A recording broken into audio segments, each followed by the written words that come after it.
Alrighty, hello everybody, how are we doing today? Hope you're all looking forward to another day of streaming, another day of MEIOU Taxes, where we need to build some roads. Apologies about my hair, I know it's kind of out of control today, and I don't really care all that much, but it's there, okay? So yeah, we will continue with our MEIOU Taxes game today as Ethiopia, which has been pretty interesting. We have a lot of work to do to modernize our state before eventually the Europeans come a-knocking and trying to take our provinces. And it's not like in the base game where... Hold on, my necklace isn't even high enough. Where... they have to declare war on us to take a province. That's not how colonization works in MEIOU Taxes. There is a... if you take exploration ideas, you can send explorers to areas, and there's a chance they just take your province if they have higher mill tech than you. So we got to make sure that we are up to date and ready for that. Odds are we're not going to be, even if we try our best. So we'll see how that goes. But the sooner we get institutions and the sooner we can start building some troops, then we can hopefully hold them back. But that's very far in the future. Right now, we just have to make sure that the Mamluks do not kill us.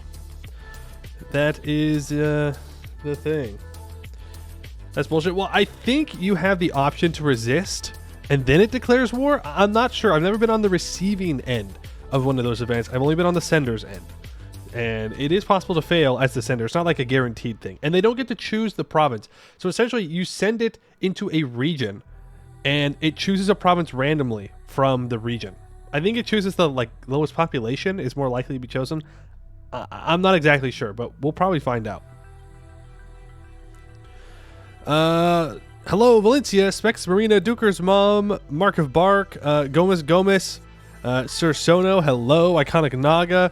Good to see ya. Nurkor, hello. Does anyone know if the era bonuses carry next era? They do not. You have to use your era bonuses in the era that you have them.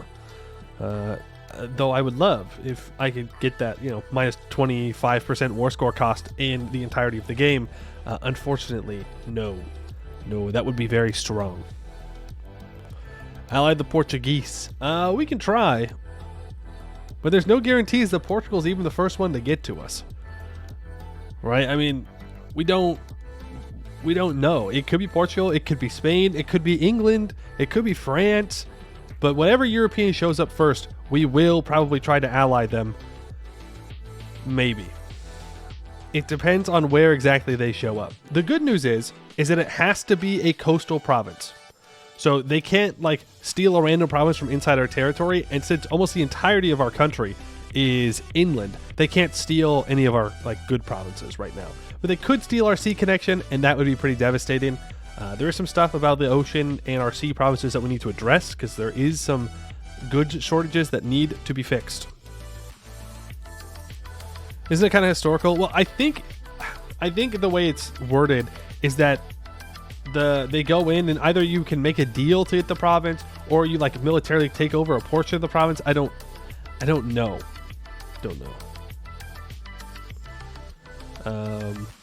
But they don't always take land. Sometimes they just take maps. Sometimes they make trades and they get money. I mean, we might do some colonization at some point, but I doubt it. We're going to be so focused on trying to make sure that the land we own is in working condition that I don't know if we're going to have time to say, go colonize in India. Even though we are in a really, really good spot to do so, because we have a node that directly connects to the Southern Indian trade node. I don't remember the name of it, which is where all those spices are. Be really good. Colonize Indonesia. Yes, unfortunately though, if we want to get the trade goods from Indonesia to Ethiopia, we have to own a province in every trade node after Indonesia. And there's only one, but it is the South Indian node, which will most likely be owned by Vijayanagar by the time we get to going there, because they seem to do pretty well, because they have lots of pops in southern India. Need to get rid of the clans first. Yeah, like we have a lot of work to do at home before we start thinking about going and colonizing. Make our own triangular trade. I mean, we will see, but I would not hold your breath on it. Right? Not hold your breath. We are going full comfy stream today, guys. I've got tea here. It's a tea I've never had. It's a black tea. I threw the bag away, like the wrapping of it, so I don't remember exactly what it is, but I know it has coconut in it. Tea test. Hold on.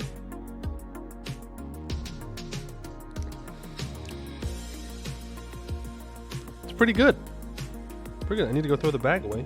But other than that, this is pretty good. Beat up Kilwan, but why?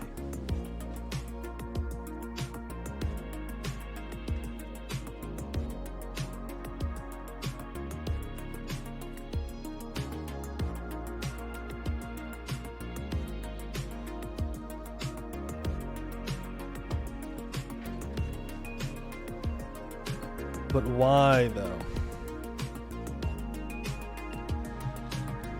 Because if we try and go fight Kilwa, number one, we're not going to have any control over the land. And number two, we're just going to lose pops. Like, when we recruit pops into our military, they're actually, like, there. Like, they're actually pops that we're taking out that can no longer work. And if we're trying to heavily invest into building up our infrastructure, we're going to need a lot of peasant labor. And if those peasants are too busy dying in Kilwa, they're not building roads. And we need them to build roads. Coconut meat or coconut rind? I have no idea.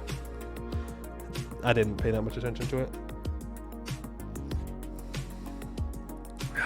Hey, Silence Too Good. Catching you live. Just watched your comeback episode yesterday. My comeback episode. Oh, the first one. Made me glad I could never get C2C to run. Yeah. C2C is all consuming. For sure. It's not as in-depth as MEIOU Taxes is, but it gets there.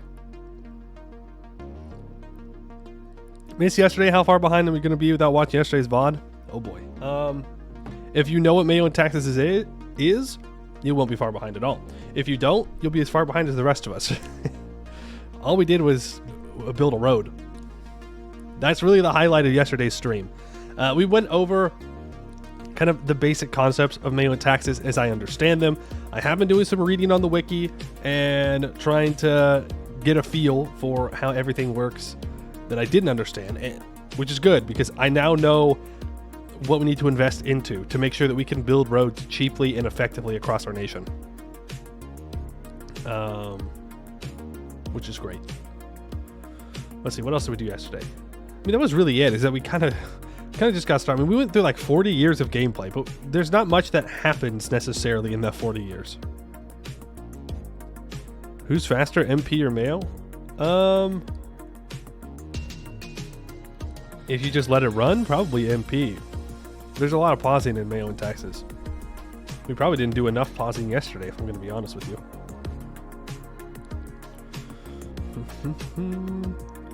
How did the road improve the country? So it increases the communications efficiency to the province, which is where we have our coffee production, and we can sell our coffee.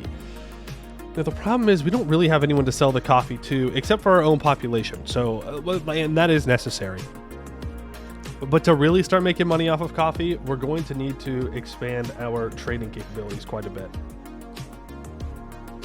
Just kind of is what it is.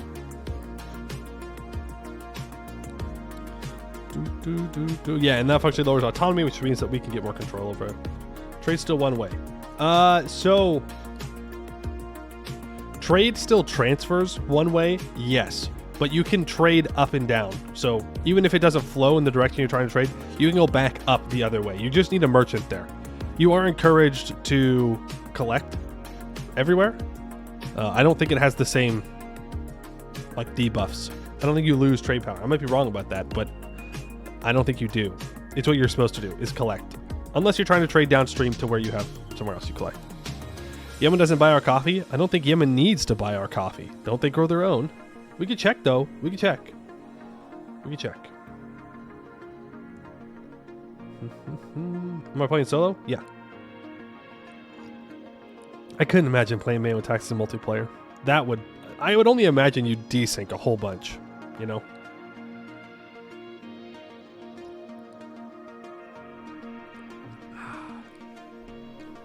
Alright, well, we can launch the game, because we have some things to talk about before we start unpausing and whatnot. We can check and see. I'm pretty sure Yemen has coffee, though. And so if they have coffee, then they're not going to buy our coffee. The main thing that we are lacking right now are certain goods. I have a list. Well, at least I have a list of what roads need. Roads need raw materials, they need timber, they need industrial goods, and they need peasant labor. Okay? Timber, we're good on. We have plenty of timber right now. We have a surplus in our nation. More of a surplus would, of course, be good because that makes it cheaper for everyone to buy. Less profit, but if I increase the demand by building more roads, it'll be fine. Raw materials we have a shortage of, and there's two ways that we can get raw materials. The first one is to invest into forests. Timber gives... Timber gives... What, like 3.5? Okay, no. So timber and taiga terrain. So it's all based on terrain. This is all in the wiki. I don't know if this is updated or not, but it is in general what we're looking for here. We're going to keep not the game music on, but for now I'll turn it off so they're not combining. Wooden roads. I think it's just supposed to represent, you know, like things that you use for bridges or like fencing. I don't know. So we have a lot of wood highlands, and that gives 2.4 raw supplied goods per unit of forestry's property built. I think. And I'm pretty sure that's base, so it can be modified by skill. So skill is a whole other thing that I haven't even really delved into deeply. But what it does is it gives you more, I don't know if it's production efficiency or lowers production inefficiency towards goods that you're producing. I can show you when we get into the game here, but where exactly we can look at that. Hey Andy Durr, how you doing? Alright, I guess this will be when the VOD starts as well. VODs, we're going to be yapping, well, it's going to be gameplay, but you know, it's going to be yapping about the gameplay. I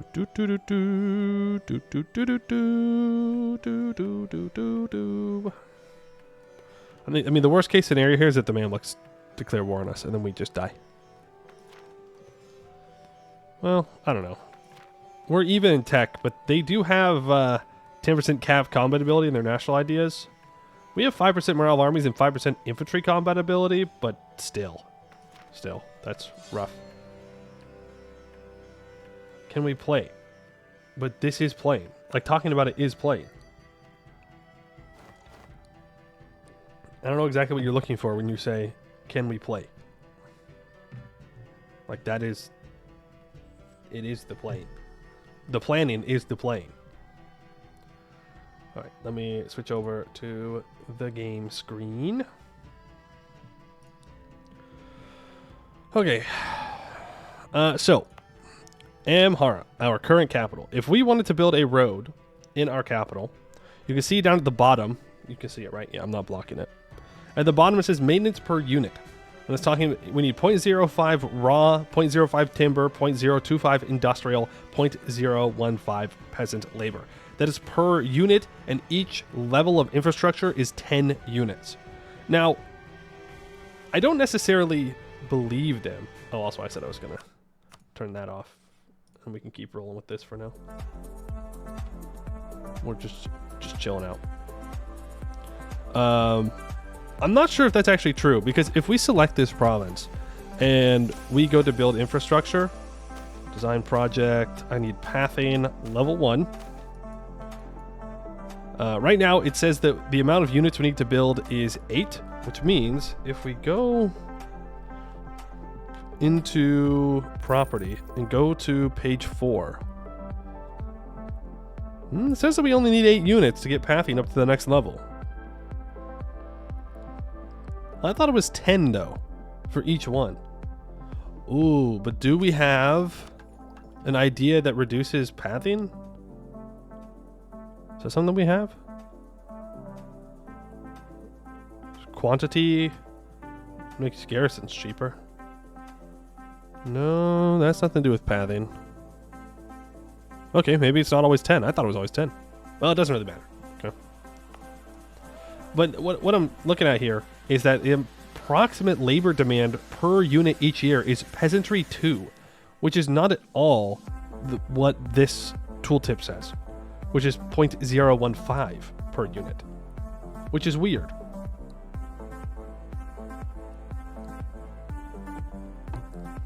Roof of Africa? Did Roof of Africa have it?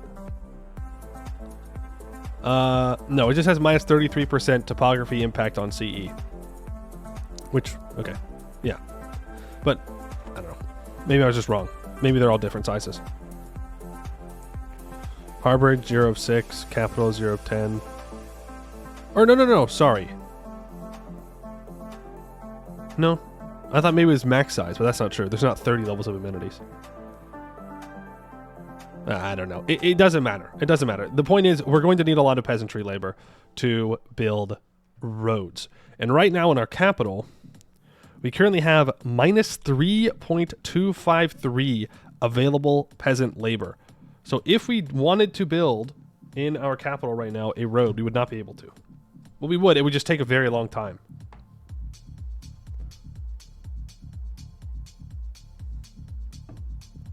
Right?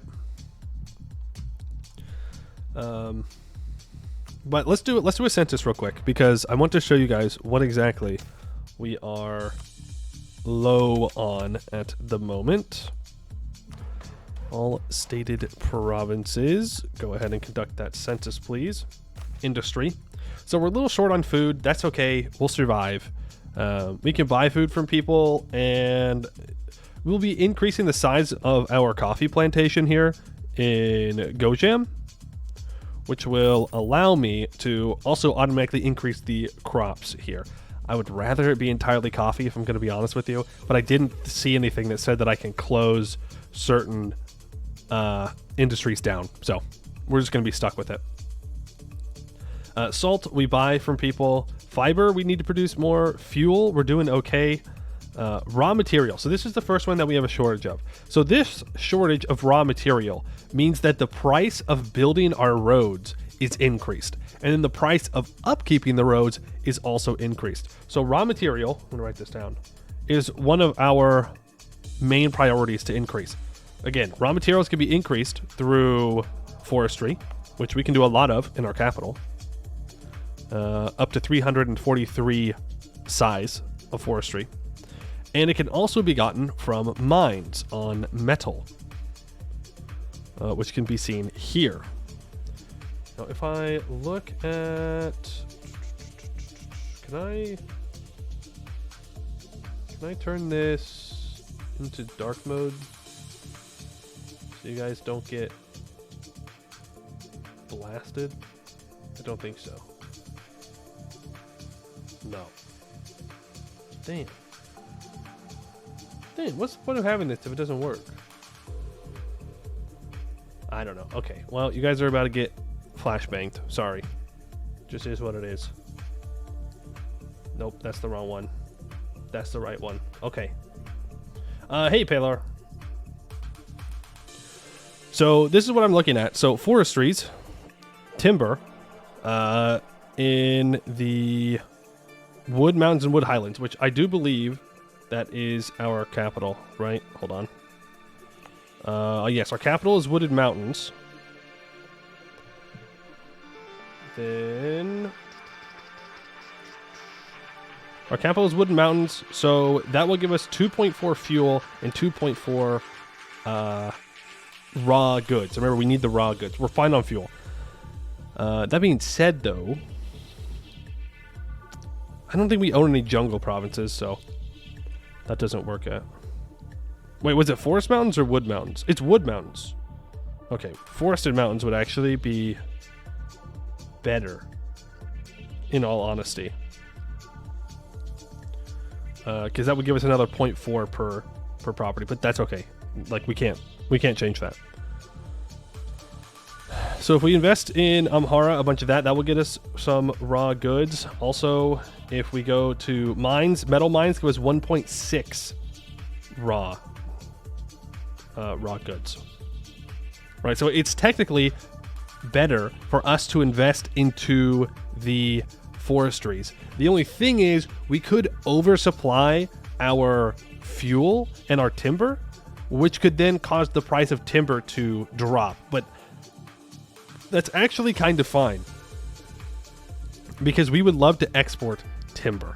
It's gonna be a little difficult to do that due to our trade power in the node that we share with Yemen, because that's who we would want to sell it to, but that's fine. When you play Ambinar again, Gizon got a cool but fairly short mission tree. Yeah, I saw that. Maybe. Also, I did look into the game here, and game, which for us is Ivory, which is over in this province, I believe. Yes.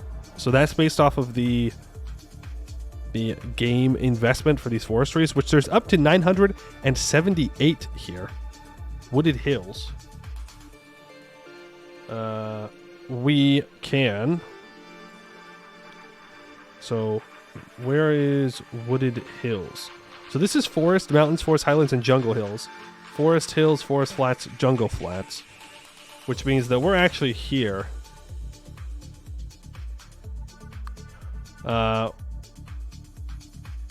Which means that we naturally get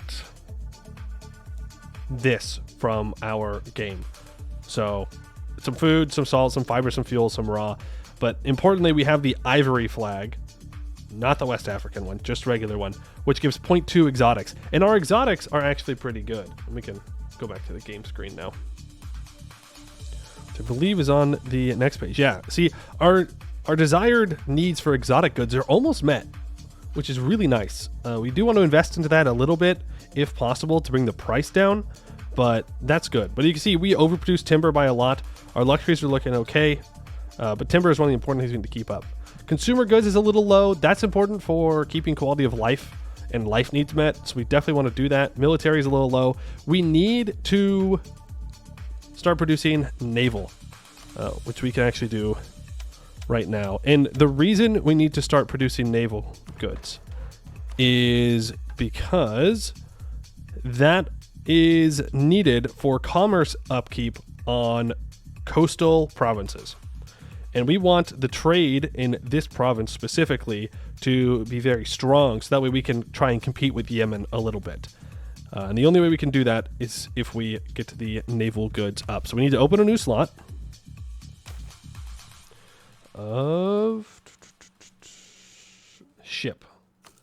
Boom. So now that opens up a second slot in Burr, and we will start to be able to profit off of that. Should be good. Industrial. So industrial we currently overproduce on, which is nice, but I do think we want to get more. Because the lower the price of the industrial goods, the cheaper it will be to build the roads. And then knowledge, we're slowly but surely making up for the demand. Commerce, we just want more, always. Always, always, always. So really, it's raw goods and peasant labor. Those are the two things that we need a lot of, which means we don't want to be going to war. Going to war is bad, because if we look at our military makeup here in the National Military tab, another thing that I was looking into last night, we can see where exactly we get our troops from. So feudal levies give us 16.1 thousand manpower worth of our force limit. If we look here, we have 16.5. So the feudal levies are pulled almost exclusively from the peasants. Like, the citizens militia doesn't exist yet. We don't have a high enough urban governance level. The tribal hosts apparently could give us 41.59. And I wonder if I have to leverage the elites for that. Rally the clans, expand our authority, enforce our authority. I'm actually not sure how we would get access to these troops. But we don't currently have them. Like, we know that we don't have them. And then the state army is 2.7 thousand right now, which is essentially nothing. We don't have a high enough military service to get there.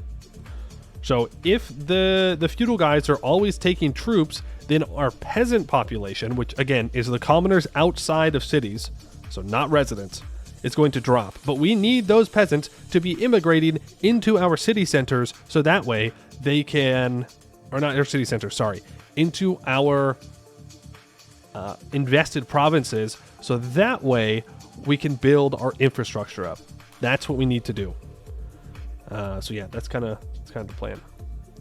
Game plus gold province, right? We do have a game plus gold province. Yeah, I believe it was this one that we looked at. Well, that's salt and ivory. Was it here in the wooded highlands? Yeah, so this is gold and ivory. Now, when I looked at the wiki, I was a little confused because it talked about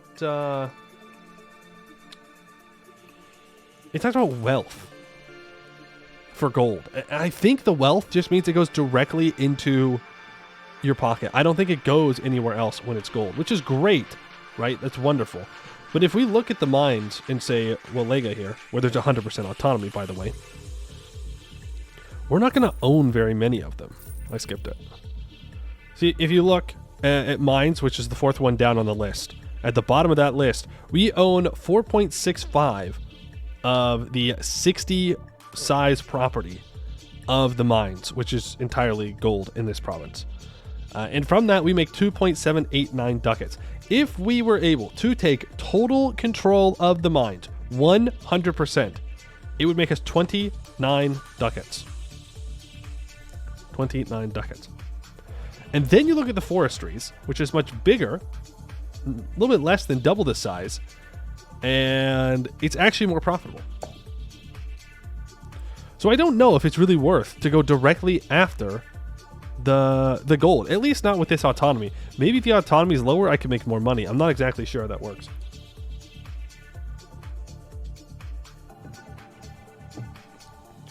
Like, eventually we do want to own this, but if we look at our map modes here,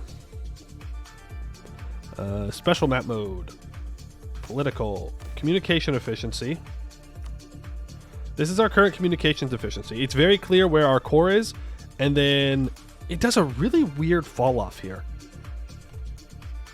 Like in Mexico, our state reach, or sorry, not our state reach, our communications efficiency is at 69.5%, right? And then we go to Sinar, and it drops to 4.8%. Now, I don't know why that is. I don't know what would cause such a dramatic drop off, because it's moving from wooded highlands into floodplains. So it definitely takes a lot to move through Medical, but that still feels extremely rough to do that. But the only way we're going to get this to a higher level of communications efficiency is building those roads.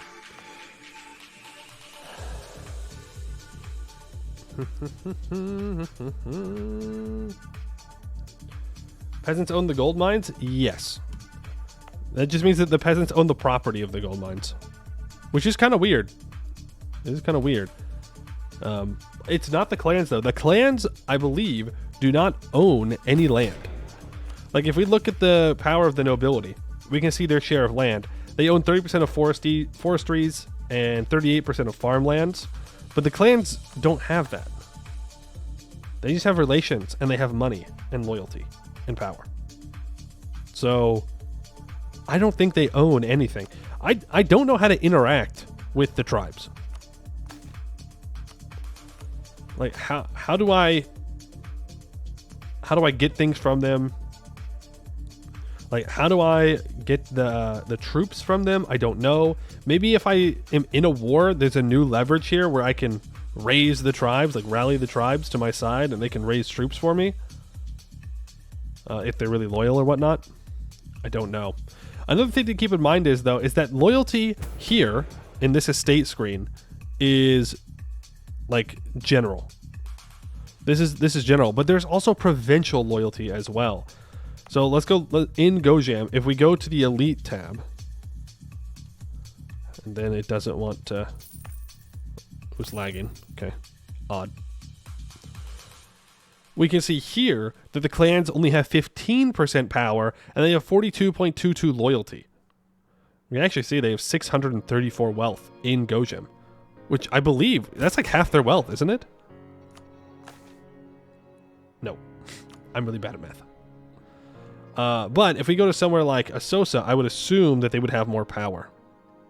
Yeah, see here the clans have 75% power and only 22 loyalty. Keep in mind, if I recall correctly, each of these elite powers are independent from one another. So the clans can have 75, and then the clergy nobles could also have 75. I believe that's how that works. I don't think it adds up to 100. Do clans invest in the provinces like the other states do? I don't know. I don't think so. I don't think so, because they don't buy property. And that's what the estates are spending money on. They're upkeeping infrastructure. They are investing into industries, both rural and urban. So I don't really know what the clans do. I think they're just overall bad. But I'm sure if you were able to kind of rally them, you could get a lot of troops. I just don't know how to do that necessarily. But that's okay. All right, so we need more raw goods, right? Yes, clearly. Unfortunately, Amhara cannot get us more raw goods right now. Oh, right. I didn't even talk about skill. No, I did. Yeah, we can't really invest into the timber in Amhara right now because we have no peasant labor. If we look here, we do have some immigration coming in at 0.072 for our peasants and 0.159 for our residents. So it's not bad. We're getting there. Right now, the ideal equilibrium of residents is at 31.9, which is good. That's a good equilibrium for us to have. And for our burgers, it's at 0.460, which is fine. We definitely want more, though. But that means that we should naturally have immigration into our capital for residents. Now, if we look at Shua, it's much bigger. It has, 18 rural development and 11 urban. So if we look at the populations here, the ideal residence in Shua is actually 43.9 thousand versus the little bit less that's in Amhara. So Shua can right now support a much, much larger population. How's their labor looking, though? Okay, so they also have a deficit of peasant labor, but they do have available urban labor, only 1.1. Really, from what I've read, you want 2 available labor when you're going to make an investment. That being said, I don't know. The throughput's also not great. Also, processed materials is what makes the industrial good requirement that we need. Armament is for the military, which we are investing into already. Did we open an armament in our capital? We did. Now, we do have another city, and that's Tembian. I don't think we want to invest in Tembian. I think we kind of want Tembian to die. It's not a great city. Number 1, it's not on a river. Number 2, it's not on the coast. Number 3, there's nothing here, right? There's just nothing here. Does it look like just chatting? Thank you. I forgot to change the thing. There we go. This looks like gameplay. That's right. Yeah. I just don't think this is a very good city. Look, it will automatically go back down to its equilibrium or the ideal of 42,000 residents. But if we look, there is immigration into here. Is there any way to make people leave? Are there any edicts we could use? It would cost us monarch points. I've never used one of these. 3% local missionary strength for established missions. Recruitment efforts, police communities, minus 0.1 monthly local autonomy. Interesting. Tribal resettlement. Minus 1 yearly local clan power. Minus 1 yearly local clan loyalty. Plus 5 local unrest. Minus 0.12 mil points per year per development in the state. Now that is interesting. Because, one second. Hold on.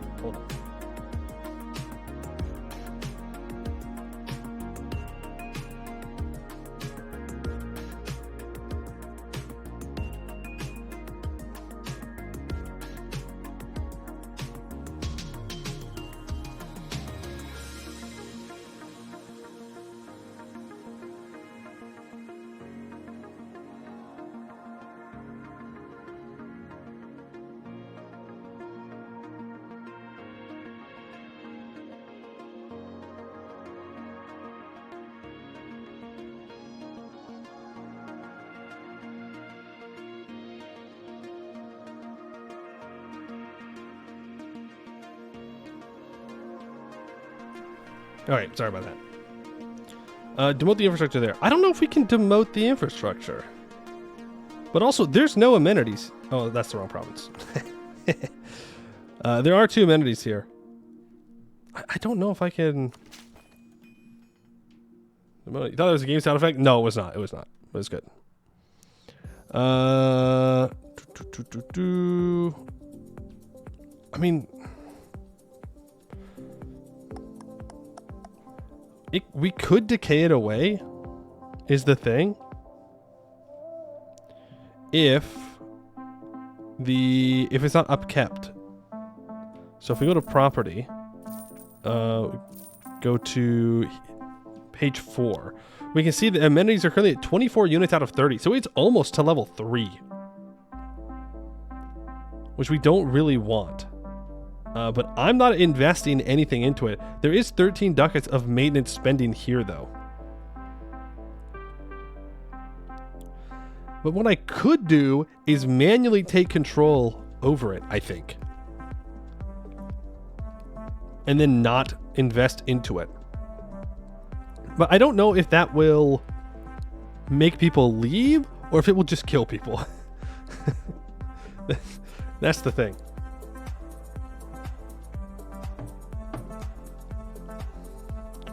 It could be worth it. Okay, how do I adjust this? Do I go to build infrastructure? No. Is it a utility decision? Automatic property maintenance on. Investment manager. Recalculate CE. Average autonomy. No. None of that's what I'm looking for.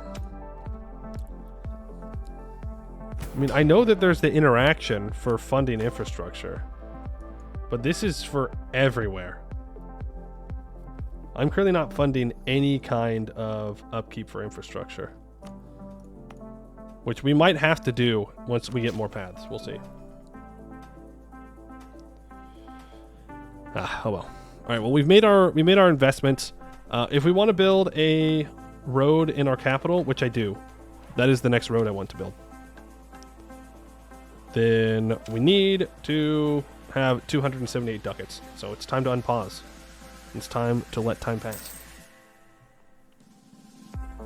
Now I know how to make peasants and residents out of the clans. Yeah, I mean, if we lower the clan power, I'm not sure what lowering the clan power is going to do, though. I mean, I guess it will make the province better for us. Also, we are just going to keep doing full grain provisions. There's not that much food we have to buy, and it lets our pops grow much faster. But it does cost mill points, and right now, I really don't want to risk using mill points because we need these techs pretty badly. If we fall behind, the Mamluks may just decide that we are an easy enough snack. The nobles want 50 ducats? No. Not going to happen. Sorry. Can't do it, won't do it. Absolutely not. Absolutely not. Our metropolitan influence is at 22. We could try to up the urban governance. If we look at where we are, right now we're on unsupported. So we have minus 15% urban production, which is obviously very bad if we're trying to get more industrial goods and more stuff like that. There's also minus 2 base consultation, which I think means that there's less burgers that are wanted in cities, which we don't want. And there's also less commerce production, so our trade is a little bit weaker. If we can get this up to level 4, number 1, the burgers get more power from wealth, and that's good. We want strong burgers. It does create more autonomy, though. It's just something that we're going to have to take. But it increases urban production by 10% and commerce production by 10% as well. It increases base consultation by 2. If we had a property tax, which we do not have property tax right now, it would give part of the residents' wealth to burger wealth. Which is, you know, it is what it is. But if I wanted to support the elite, I could promote the metropolitan faction and get that done automatically. But our leader is very old, so we could wait.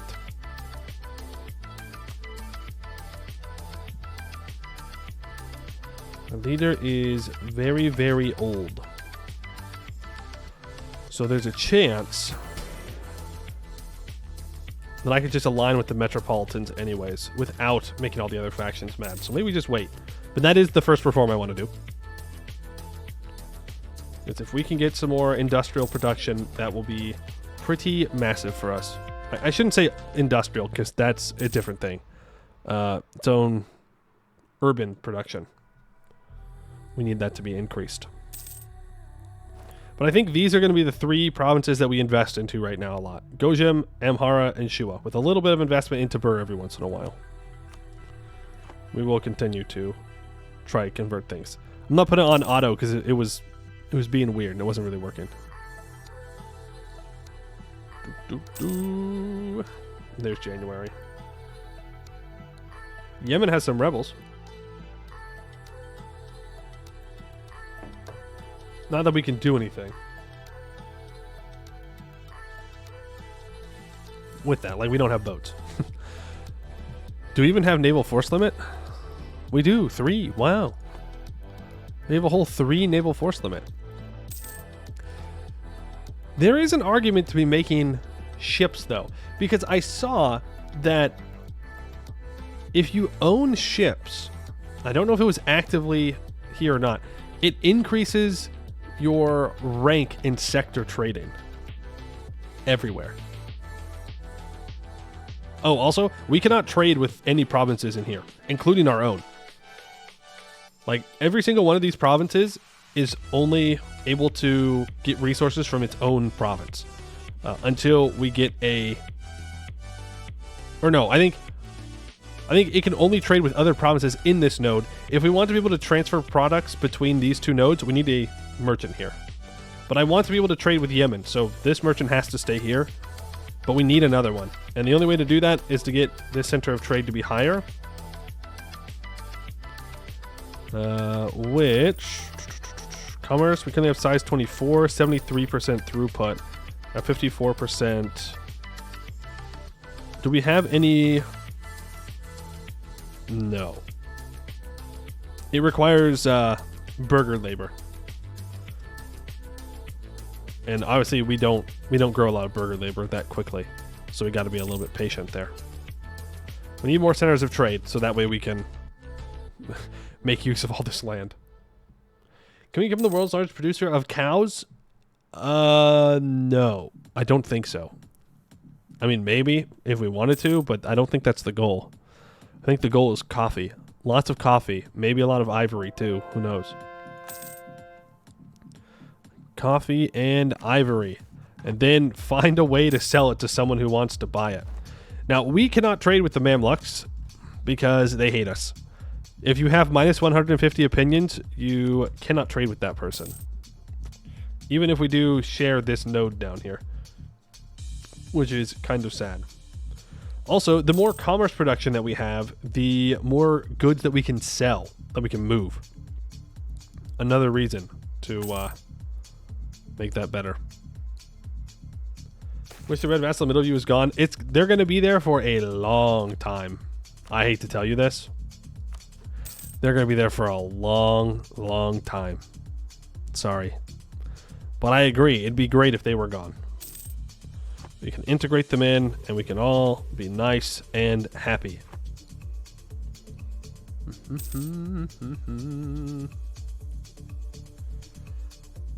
We're not the Messiah. Yeah, I mean, I guess you could maybe try to invest in lots of that, but I don't know how well that would work.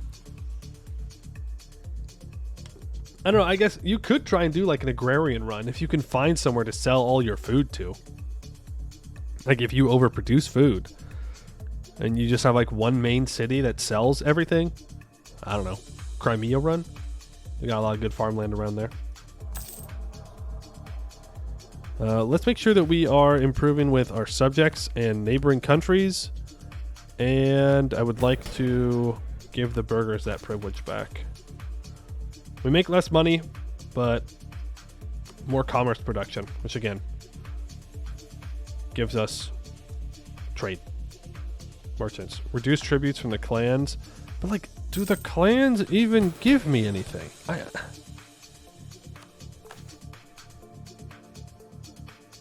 I don't think they do.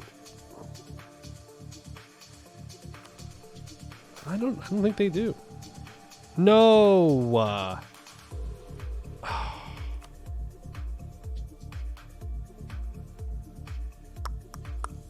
Here's what we're gonna do. We're gonna side with the Metropolitans. That's gonna put it too low. I'm gonna support the Metropolitans. This is going to make the other factions angry. Right now, they're all pretty happy with me. Yeah, they're literally all happy with me. So that's fine. They're all way above their resting point. It'll go down anyways. So we are going to promote the Metropolitan faction. They take over. And now...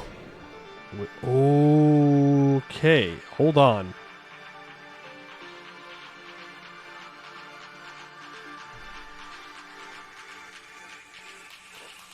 Could I get away with doing both reforms?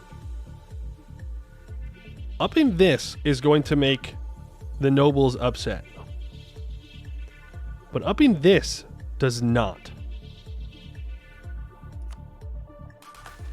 So if I enact this reform, I'm going to lose 3 stab. It's going to hurt. It's going to suck.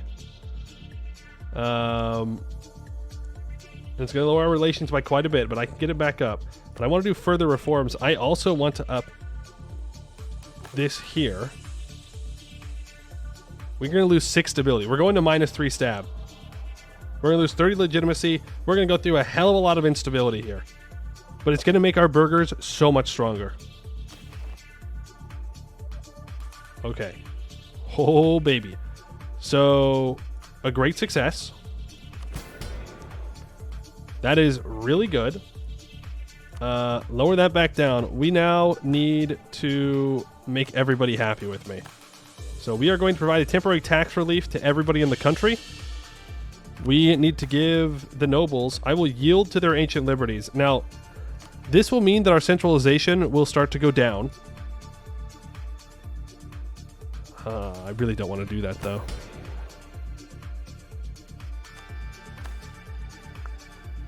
Really don't want to do that. We might just have to accept that we're going to be on -2 stab. Monthly devastation of 0.4. Unrest +8. Urban production efficiency reducing. Oof, oof, oof. And our stability is actually going back down again.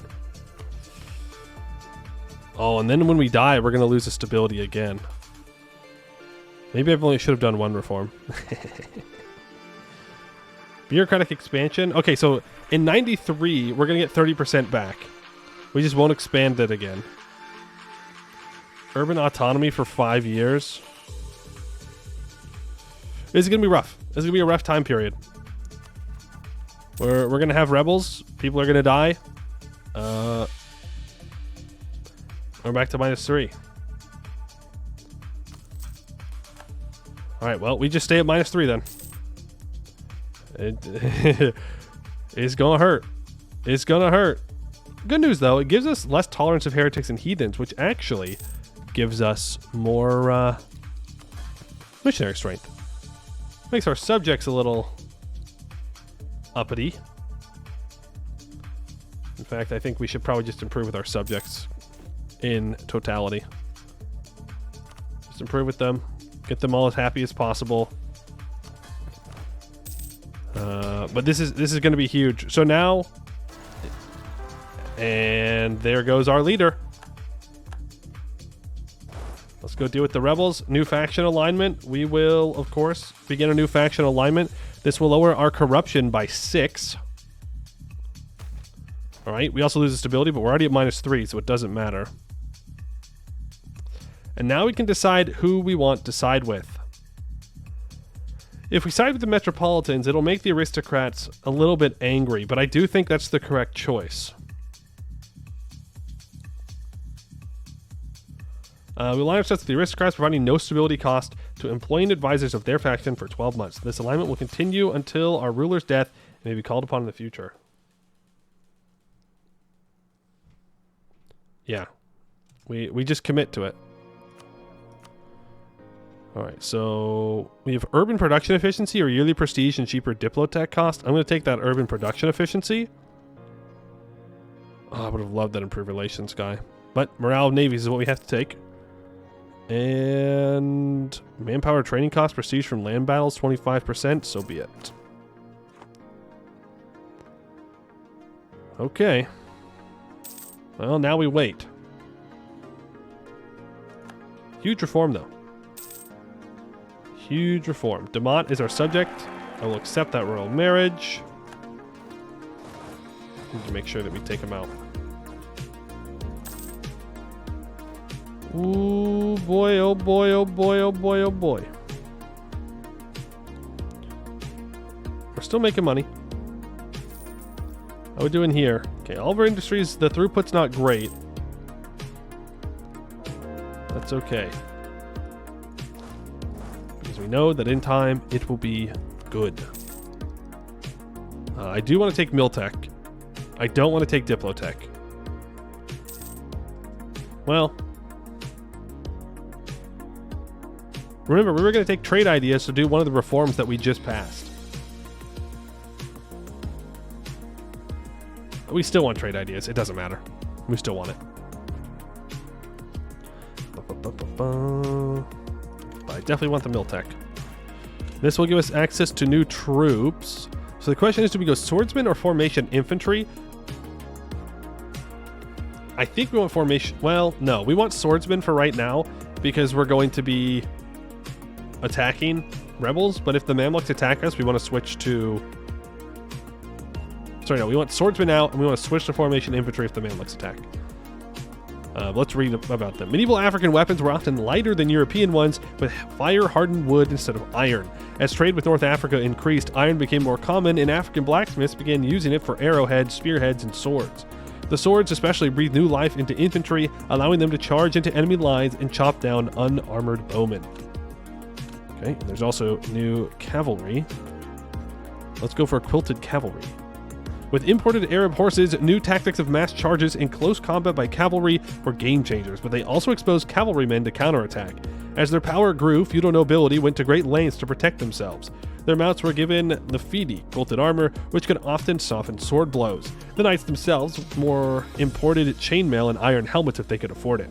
Cavalry continued to carry and use javelins, throwing them at the enemy faster than an enemy could fire a musket. However, their main weapon now was a devastating charge with iron lances, which they made as soon as the infantry archers had exposed a weakness in the enemy lines. Illusion of choice? Yeah, it's a roleplay choice. Okay, Yemen has a reactionary warlord running around. Now I wonder, can I look at what his country produces?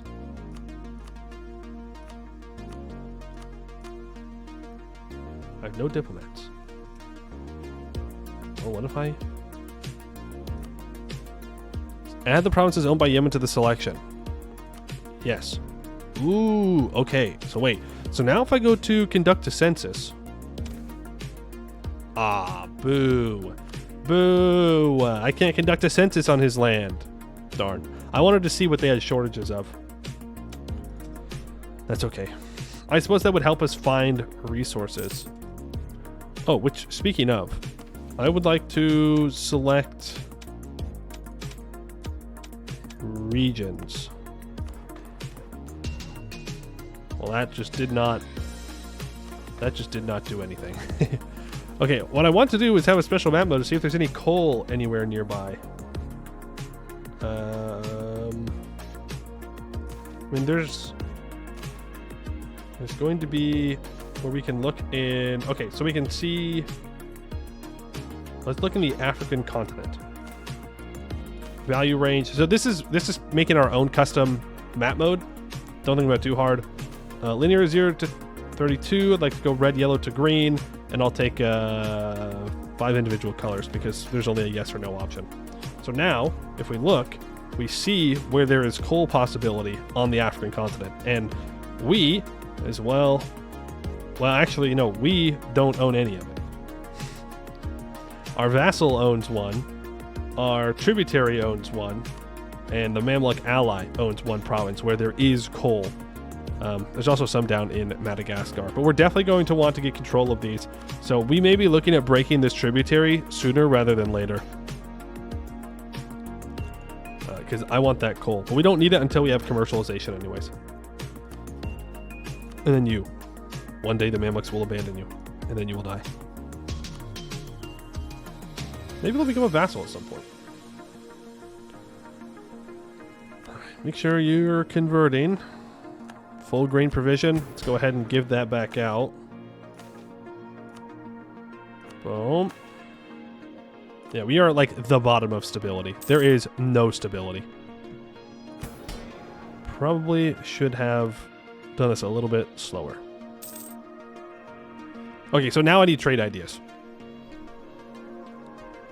Okay. I don't want to give the nobles any power, and I don't want to lose my centralization. But I don't know if I really have a choice here. Well, actually, we can. Because I can get rid of that missionary strength and put in 0.25 yearly centralization. And that would offset it. Let's yield to ancient liberties. Make the nobles happy. Happy nobles are good. We love happy nobles. Oh, stab -2 now? Huge? Massive? Also, I think we're going to switch over to in-game music. I'm done with this music for now. I'm done with it. We go to MEIOU Taxes music. Okay, so that's the end of bureaucratic expansion. So that means it should be easier to stab up now. 1, 2, 3 air. Yikes. Yikes, yikes, yikes. And we have high institutional authority, right? It's January 1st. It's always January 1st.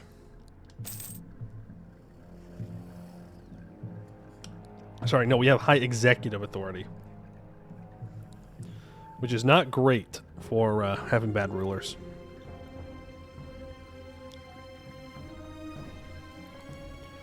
Bum, bum, bum, bum, bum, bum, bum, bum, bum, bum, bum. Yeah. That's okay, though. We'll see how that goes.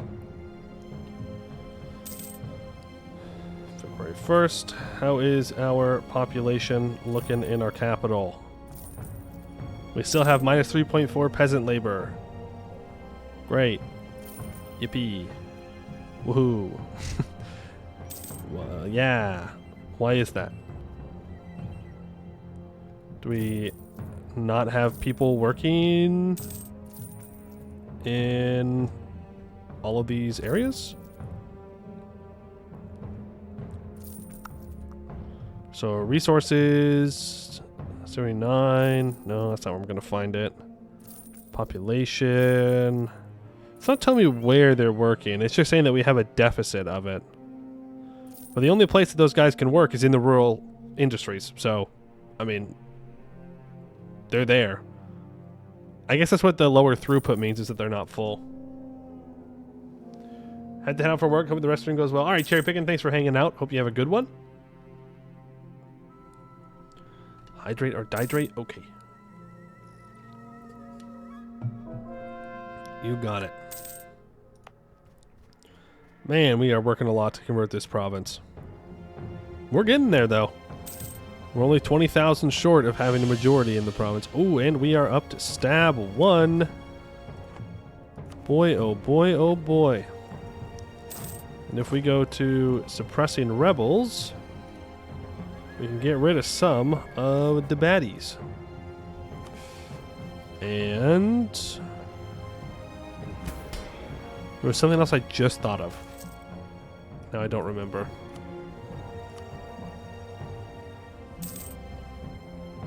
It's gone. Whatever it was, it's gone. Yeah, super gone. Oh well.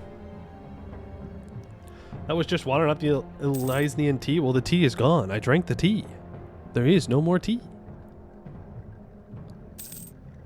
What is it likely to pull you ever choosing to dihydrate? Well, I can only make that decision one time, you know, so gotta make it count.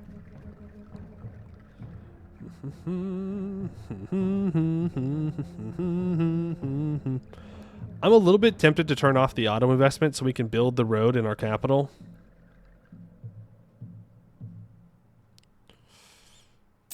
Little bit tempted.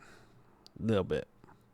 Ooh, Shua is now up to a minor center of trade. That's good. This is a major center of trade. I don't know if that was, though. It might have already been a major center of trade.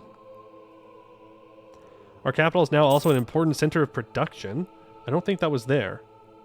Maybe it was, though. I don't know. But our provinces are definitely improving. For sure, for sure, for sure. Also, I know yesterday someone asked about like the moving capitals thing. We cannot move our capital, but we do have itinerant capital. So it is here. It decreases national unrest by 1, stab increase by minus 20%, it lowers yearly centralization by 0.1, and increases advisor costs by 20%. So like, yes, technically, we do have it. But we don't actually move the capital around.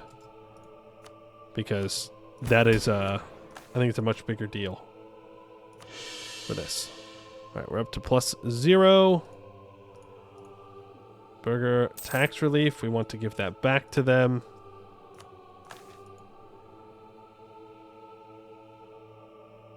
Do I want to give that back to them? Let's not for now. So that way I can make a little bit more money.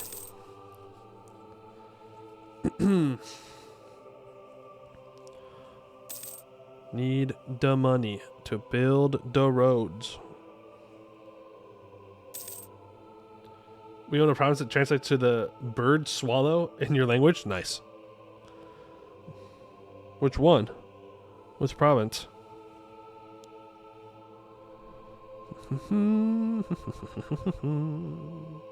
Lasta? Ah, good old Lasta. Has incense in it. Which, are we growing that? Which, what does that give us? Uh-oh. I closed the trade goods page. Oops.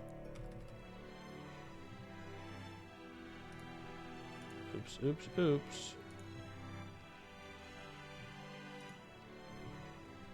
Trade good. Trade goods page. And then if I look up here, incense. Okay. So it's a cash crop. It gives us 0.02 food, but 0.175 exotics. So if we need more exotics, we can start to try and invest into Lasta as well. Though, isn't the ivory also an exotic? Or was it a luxury? I don't remember. Mamluk currently has the most power in the Upper Nile with 17.43 trade power. That is true. They do have that.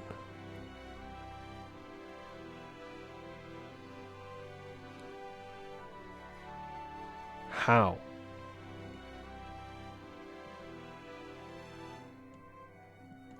Do they have trade ideas or something? No. Weird.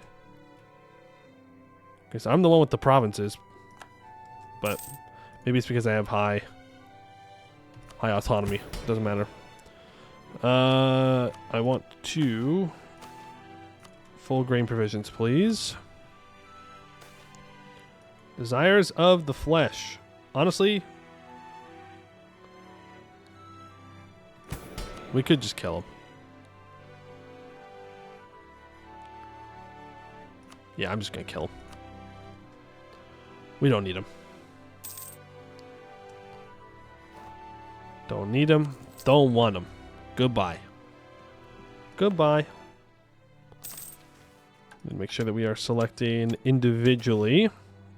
Death of a merchant. I will take those 25 ducats. Thank you very much. And I want to build a road. 275. Not that we have the peasant labor in our capital to do it, but it is what it is. We have to start on it, otherwise it'll never get done. Why is that guy down there having an Italian flag? He's evil Italy. And he is our subject. Evil Italy. Dewaro.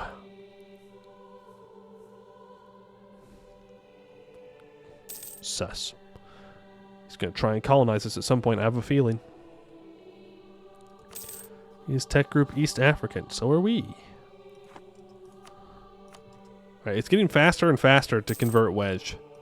I think it's because the size of the majority influences how fast you can convert. I think that's how that works. And so, because we're making the majority smaller and smaller, we're converting faster and faster. But which is good. But that just tells you how long it's going to take to convert land that we take.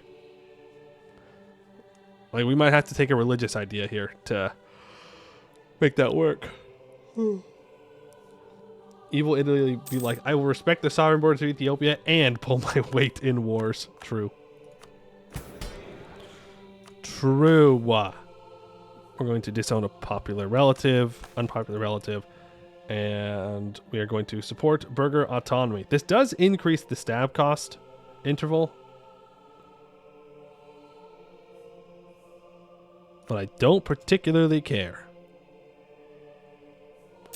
And to upgrade this, we need rural governments nobility 3.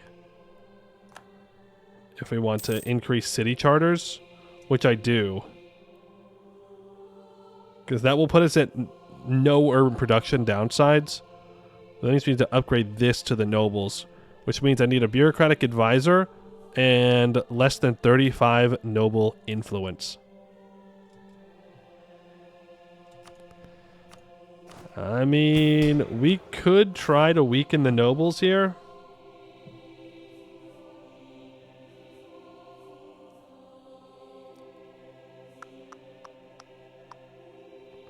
Don't know. We might want to just... It's so hard because we could weaken them so that over time we're doing better. Or we can try and hold on to them and keep them loyal. So that way, when the Mamluks attack me, I can enforce levy obligations and get 35% more investment. And so I get a more force limit. So it's kind of tough. This would take away 25 noble loyalty. It would also put me back down to -1 stab. So maybe I don't want to do that. Maybe we want to wait to demote the nobles until the burghers are done gaining autonomy again this round. Can we give monopoly on iron to the nobles? Mercantilism will eventually pay off. I mean, no. That is a thing, though. That is a thing. But luckily, we do not have to deal with that. Those ones suck to take away. Alright, take admin tech 18. And now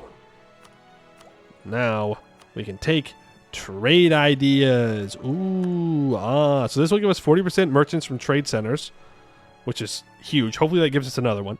And plus 10% trade range. 10% ship trade power. 10% provincial trade power modifier. Minus 10% commerce production efficiency, which is really nice. And then soon we'll get that trade steering.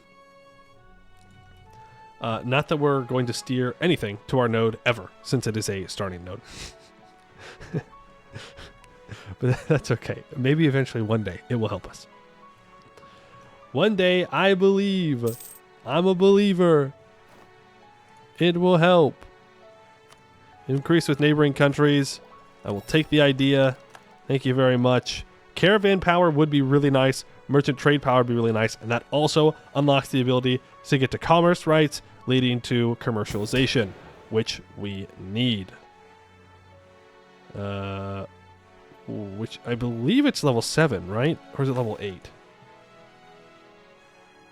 Commerce. Is it commercial law that we need? Commercialization. It is 8. Damn. Urban governance, right? Exclamation point equals 3.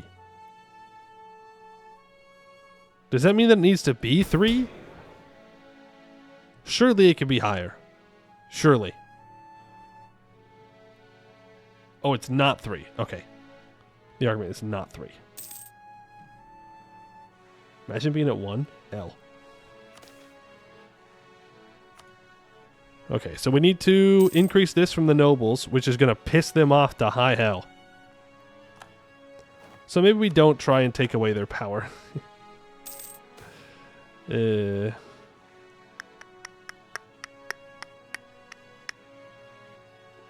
because we don't need to get city charters up. I want to, but we don't need to. It's more important that we boost up the sanctioned merchants and that we kick the nobility in the teeth. Which we could do a grand celebration. But I think instead I'm going to be greedy and I am going to build a road. We're going to build a road in our capital. This is good. This is great. It will lower the base travel time for communications efficiency by 5% to travel through this province. And it will reduce the terrain penalties by, what is that, 12.5%? Which is already reduced because of our national ideas, but this is good. Exclamation point equals does not equal. They just don't have the character on the keyboard. Got it. Got it. Thank you. Okay, so we will build this. Now, again, we do not have the peasant labor for this. We don't. We don't. We're going to go down to minus 5.5. But hopefully that encourages more immigration. Is there an immigration?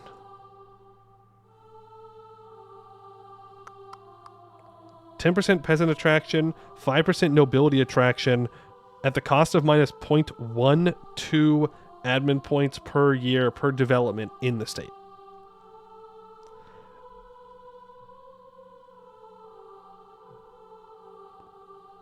I mean, yeah. Yeah, that'd be kind of nice, right? Hold on, I'm doing math. How much would that be? 21 plus 15 plus 14 plus 12 is 62 times 0.12, 7.44.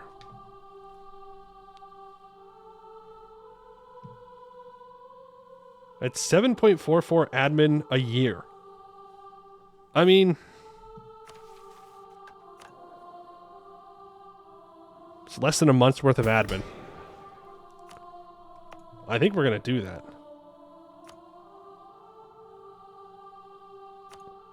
I don't like that it gives nobility attraction, but we do want to attract the peasants into Amhara. So, that is what we're going to do.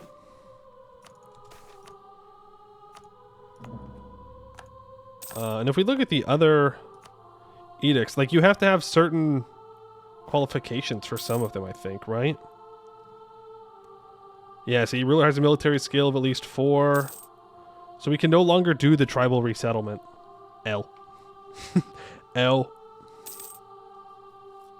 Can you show religion details? Yes, I can. Also, hello.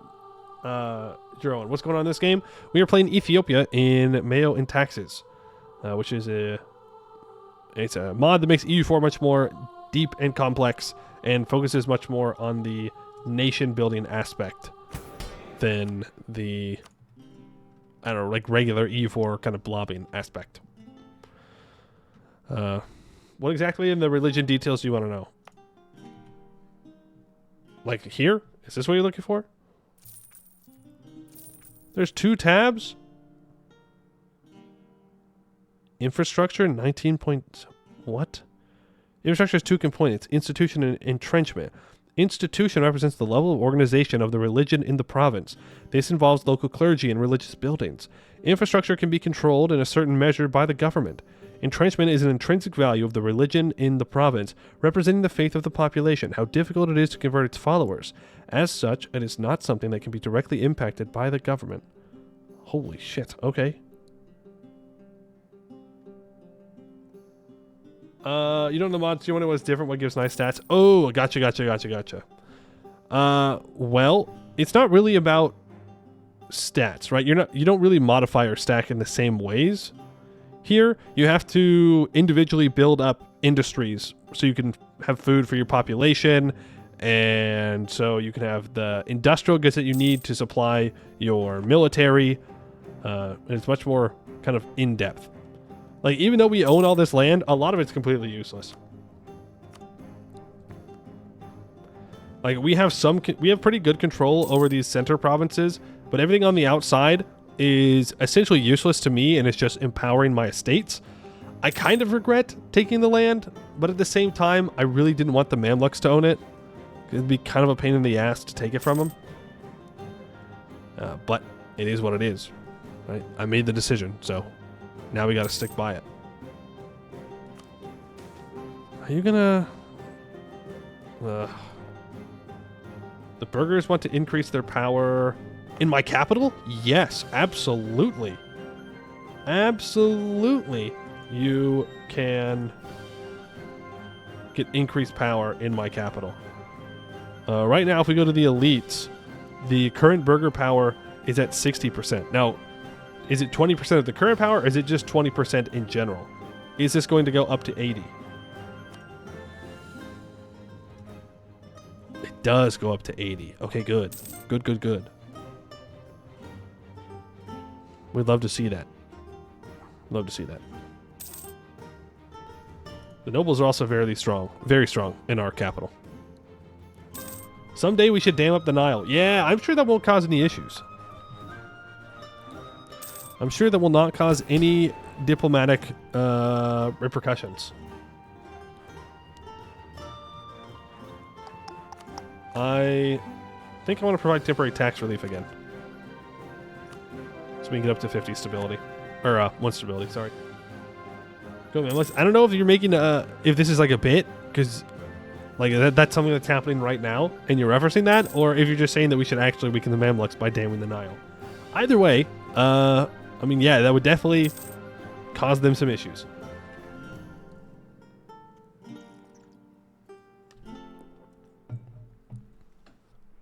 There are no great works like wonders in this mod that give nice modifiers. I mean, there are, but it's a lot of local modifiers. It's not as gamey as base game. I don't know if we have any down here. I know there's one in Jerusalem. Are there any? Well, there's the Suez, but we can't see the Suez yet. I don't think we own any in our territory, is the thing. But they are there. But it's like missionary strength in the area. And like prestige and stuff. So it's not like, you know, minus 10% admin efficiency or anything like that. Not how this one rolls. Ooh, more urban production efficiency. Thank you. We still don't have another merchant. This is sad. This is very sad. Alright, well, let's check our capital here. So our throughput has gone from 55 to 66, which means that we have met some of the requirement needs for building it. The demanded goods have already been grabbed for the Pathian. It is just the peasantry labor that's needed now. We're at minus 9.3. Oof. Oof. Maybe we should have built a road somewhere else. Maybe it should have been somewhere else. What does Prestige do in this mod?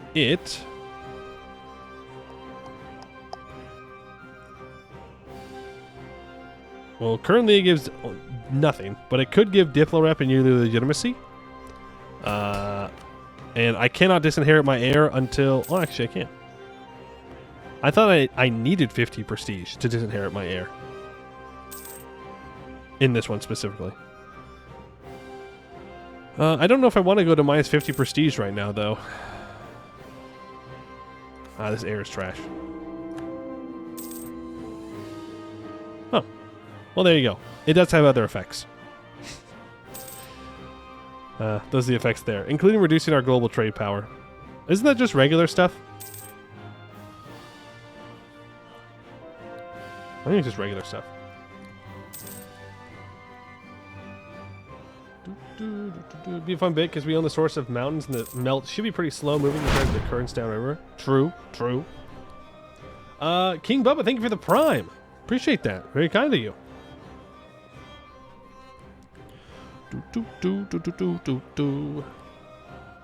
Not Ambinar? Not Ambinar. You must expand your horizons. You must see other EU4 gameplay. Oh no. Oh no, it's the end. Whatever will we do? There are no elves. There are no dwarves.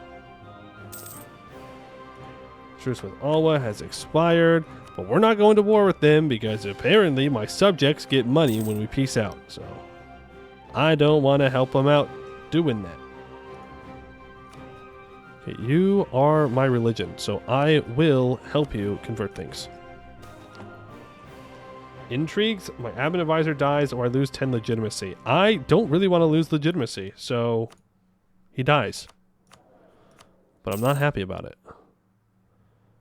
Oh. Well, I'm going to fire this advisor until we get a metropolitan one. On the positive, there are no orcs. That's true. 1st of January, this mod hits different. Well, it's just calculating so many things. It's calculating so many things. Like, it is calculating... it is calculating the corruption that you have, like provincial corruption, and how that affects wages in each province, and how those wages affect the elite corruption, and then it's also calculating the amount of manpower that you get from every province, and how much that costs, and what goods they need. There's so much. The fact that it's only like a 10-15 second pause is crazy. And very good. Why is corruption so high? No, you're good for asking questions. In this mod, it's expected that your corruption will be high. One of the points of the game is to eventually bring that back down lower. But because we do not have the reforms to make our state less corrupt, it's just there. Like, you're not expected to have 0. If you have 0, you're probably at the end of a game and doing very well. Mod is not potato friendly. No, it is not. No, it is not. You willing to ally me yet? No. Nope, he's not interested. Our stability will improve once our cooldown for our reforms goes through, because we're at minus 80 right now to our stability equilibrium. So that really hurts. That really hurts.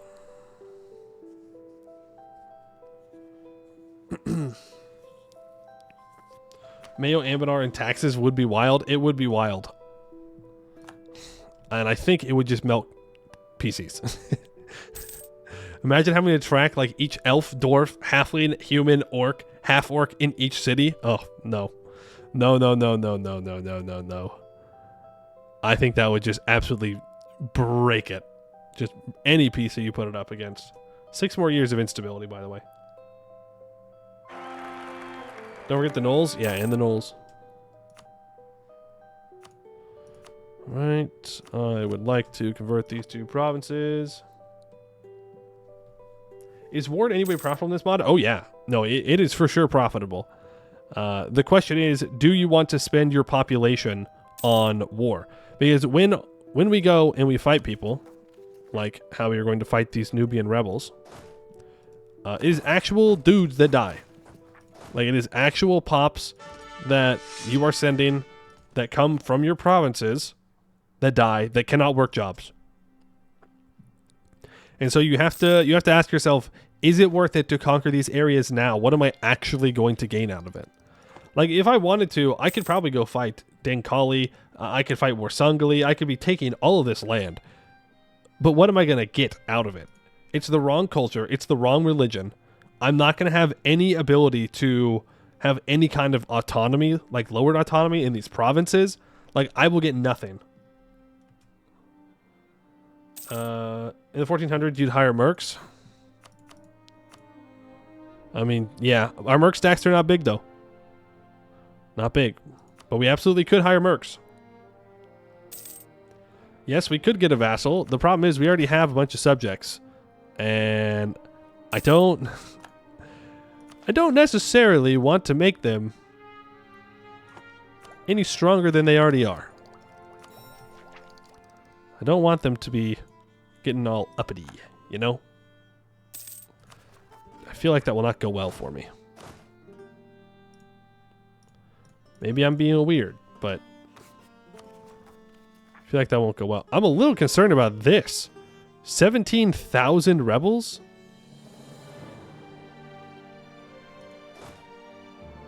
Well, build another troop. If they rise up in 2 stacks, we'll be alright. If they rise up in 3, or in 1, though, we're going to be in trouble. We're going to find that we don't have enough troops. It is a lot of angry Nubians, which, again, kind of goes towards my point. Is like, we took this land. I'm not getting anything out of it, but I am fighting rebels all the time. So that's just more troops that we're sending to die for nothing, because I'm not benefiting. Like, I am benefiting in that naturally I think the tribes are going to weaken here, but... Okay, state-sponsored commerce is gone. This is good. Because that reduces the stab equilibrium. Recent reforms are gone, which... Ah, so we could do another wave of reforms, but we need to wait for this societal instability to go away. Right, because we did 2 reforms at once, the stability lasts longer. I would like to provide grain for the commoners. That gets us to +1 stability. I could go for this -1 national unrest. 50 ducats, though. It's 50 ducats, but I'd save a lot of lives.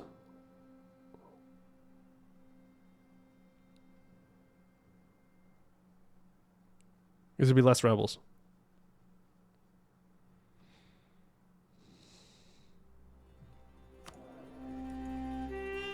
No. No, no, no.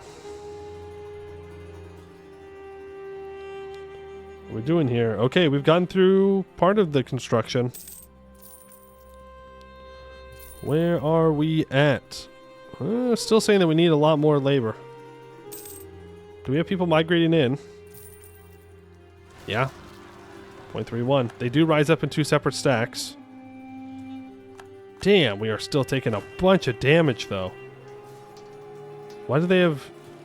Oh, because it's their troops. They have more morale than I do? That's cringe. Okay, well. At least these guys don't have a general. Okay, you can stop the mission now.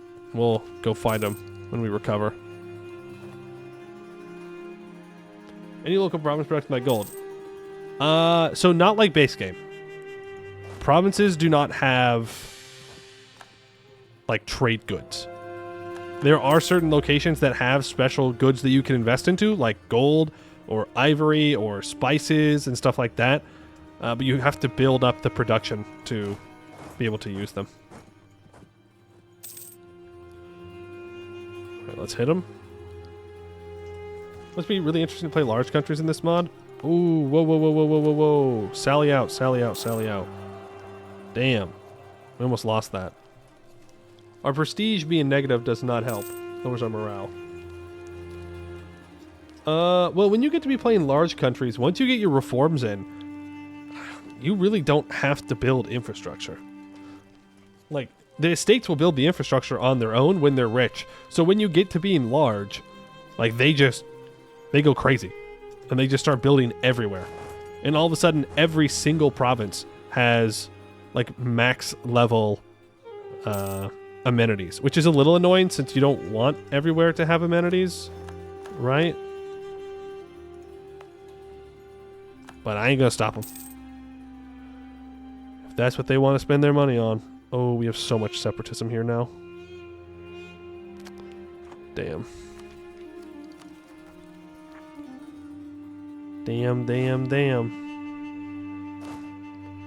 Alright, well, let's put these rebels down.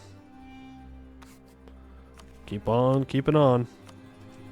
I think we finally converted Wage. Yippee! We did. There are now 70.9 thousand of our religion and 70.4 thousand followers of Sunni. But that's it. We can't convert them that way anymore. We could technically, I think, organize an inquisition if we wanted to convert people, but I don't really see a point in doing that. Feels a little unnecessary.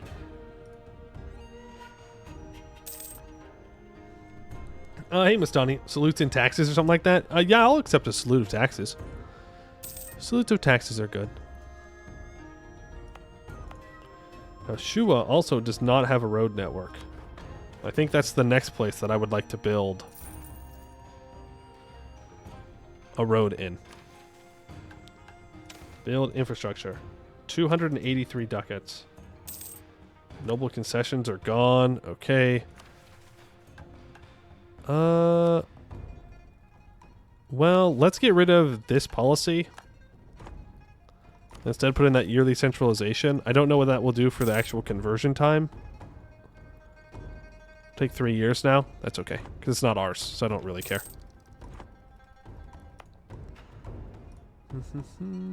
When you kill rebels, does it also lower the popular rebellion provinces? That I don't know. I do not know if the rebels actually cause deaths of people in the province. That's a good question. Does communication efficiency travel through vassals? That's a good question. I would assume so. Yes, it does. There you go. The communications efficiency from Kiet, I don't know how to say that, goes through Dimbaya. So it does, in fact, do that. I don't think I can build infrastructure in my vassals, though. So, like, if I wanted to make this, if I really cared about this province, and I really wanted it to be very good, I would have to annex that vassal, which is going to take a long time. Simeon is Jewish, yes.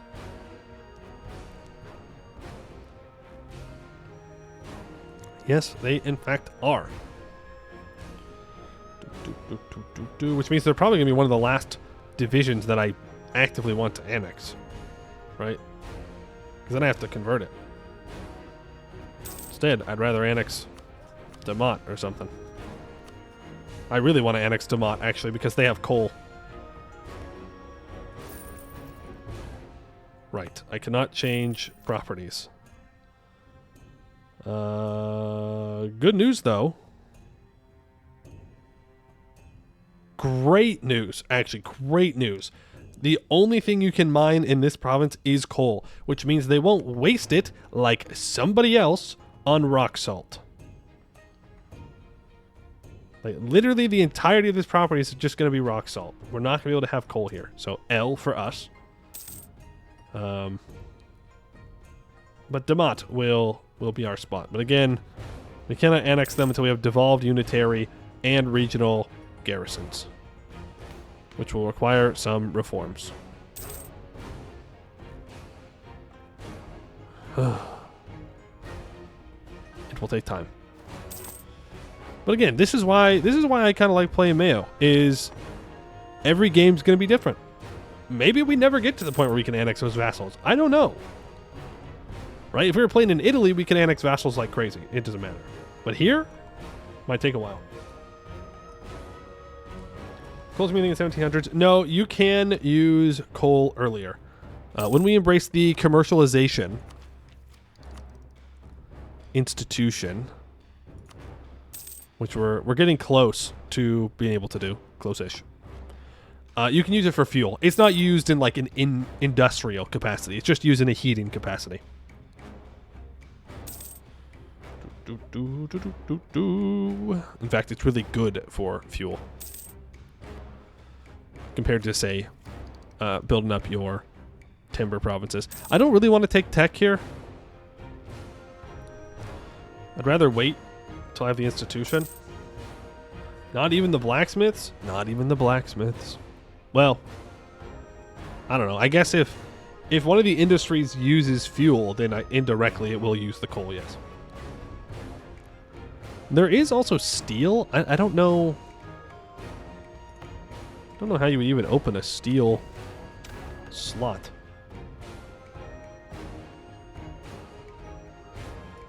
I don't see steel on the list. Do you automatically get it when you have metal and coal? I don't know. But I know it's a thing that you can make.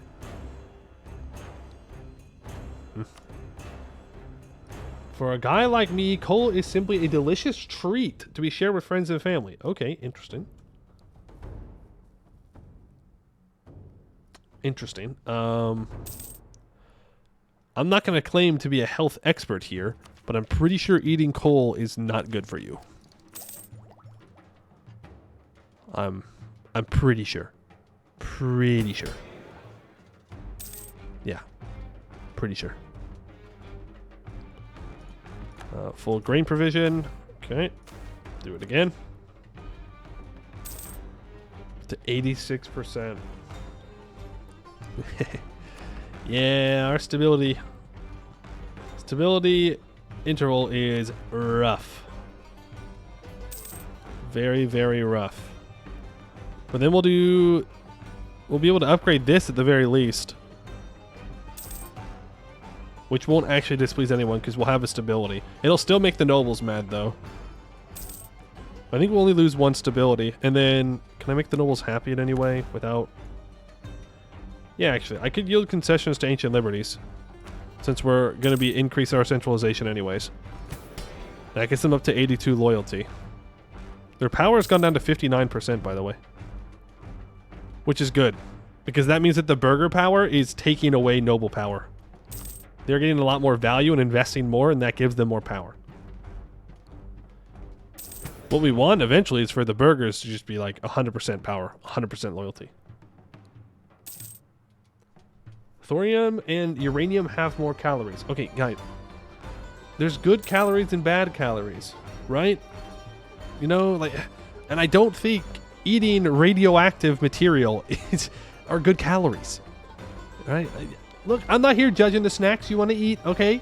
We all like unhealthy snacks. I really don't think that's the kind of unhealthy snack you should be going for.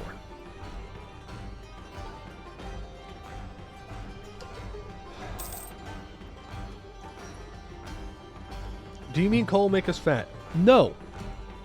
In fact, don't take this the wrong way. I think coal will actually make you lose a lot of weight. Like, all of it. Because you'll be dead. Quickest way to weight loss. Simply don't be alive. And bada bing, bada boom. I got no weight anymore. Take the reverse logic and expend calories to make helium out of hydrogen. My body is a machine that breaks down radioactive material.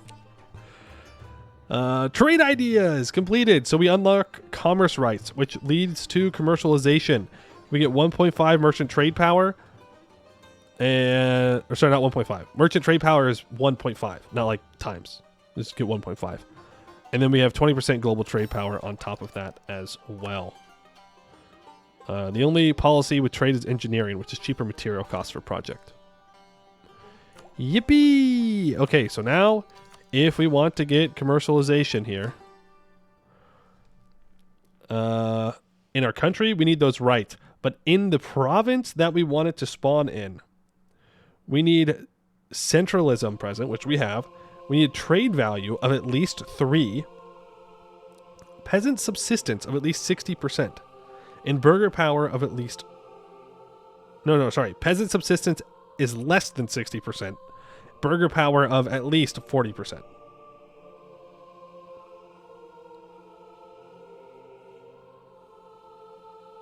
I don't know what peasant subsistence is. I'm realizing this. KS? Peasant subsistence. Peasant subsistence. Peasant subsistence. Where would one find the subsistence of peasants? Military? No. Elites? No. Unrest? No.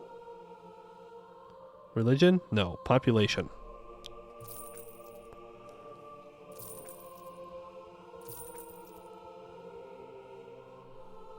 Oh, our road's done. Yay, our road's done. We did it. Look at it. We built this road so much faster than yesterday. So much faster. We are getting better. Oh my goodness. Wow. Look at that. It is a miracle. Roads are built. It'll take a while for that communications efficiency to update though. Okay, but I'm still on this whole peasant subsistence thing. I don't know what that is. And I don't know where I would find it. Anybody got any ideas?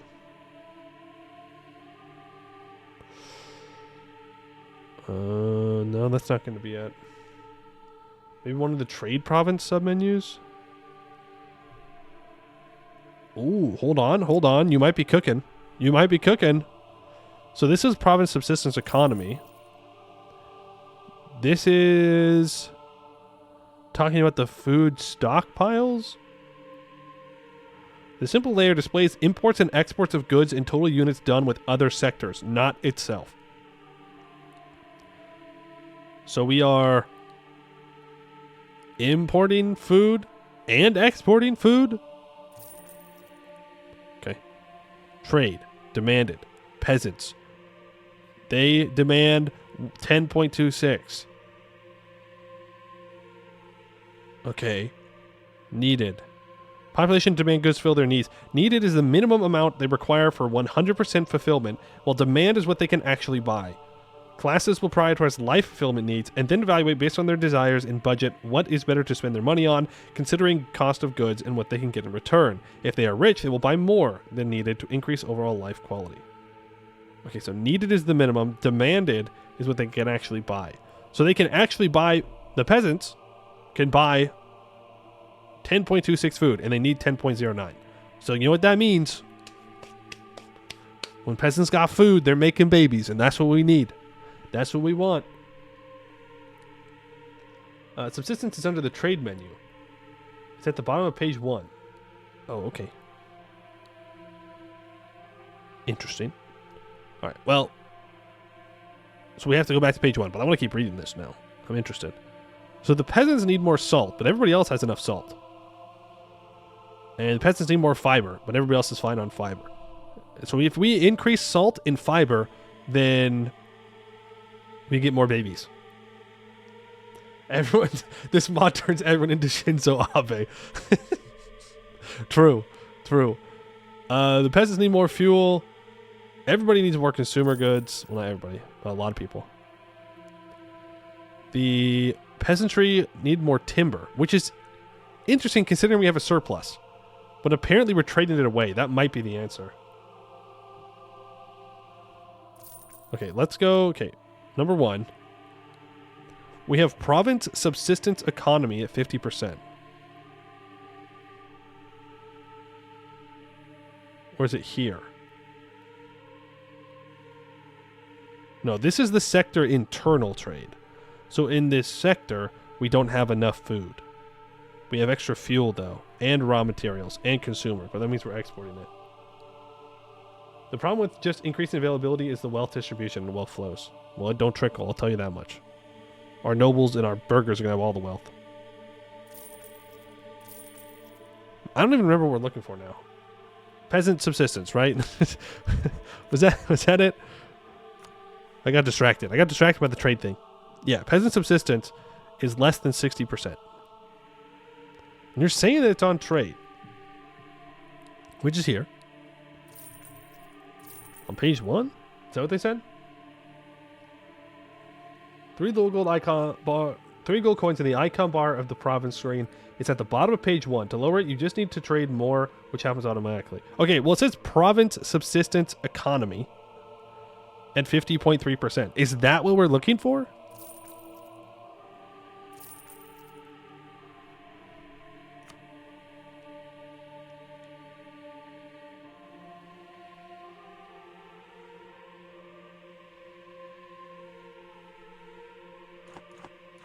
So I just need more trade. Is that it? I need... I don't know. We'll figure it out. We'll figure it out, okay? We'll get there. I can also turn off this edict.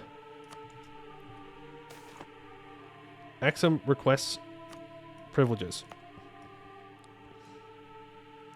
I'm going to say no.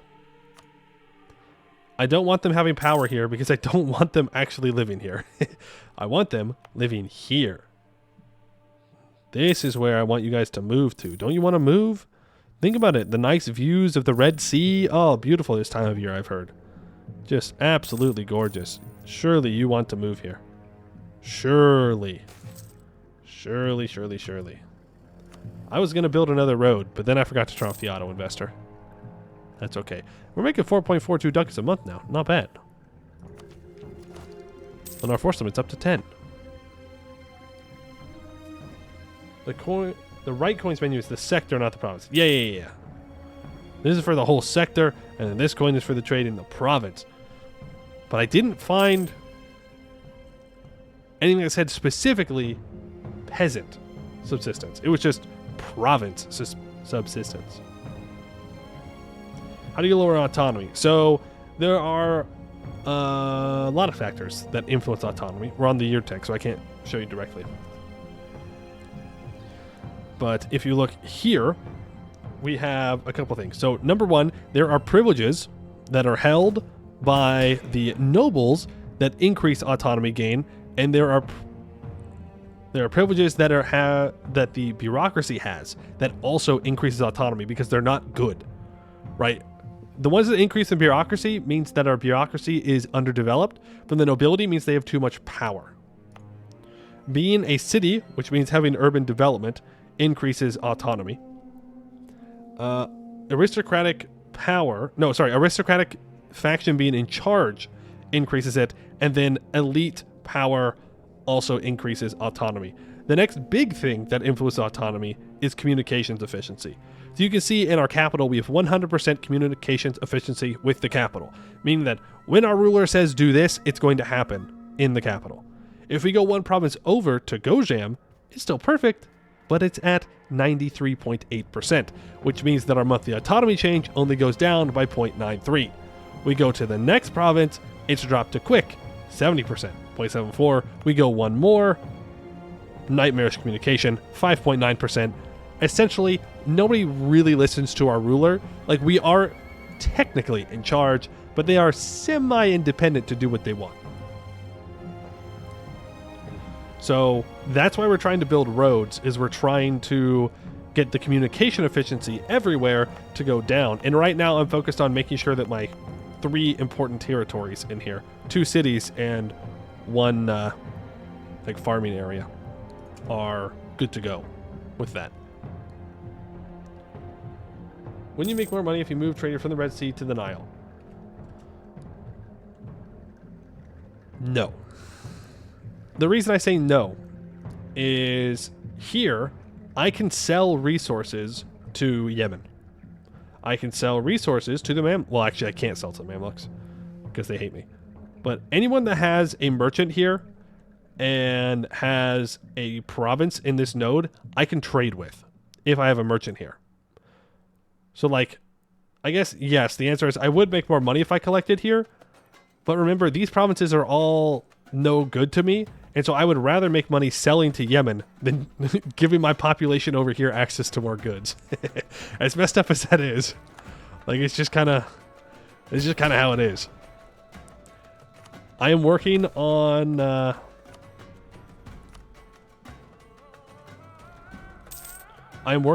increasing our centers of trade in order to get more merchants. But I don't think we have any... Yeah, we don't have any burger... What's it called? Burger labor right now. So even if I invested into trade in some of these provinces, it wouldn't do anything. Which is unfortunate. Just is what it is. If you don't have a merchant in home node, will he still collect money in home node? If I don't have a merchant in the home node, then I cannot trade with other people in this node. Right? So in each... So this is where it gets a little in the weeds. And I get a little bit lost, but I'll try to explain it.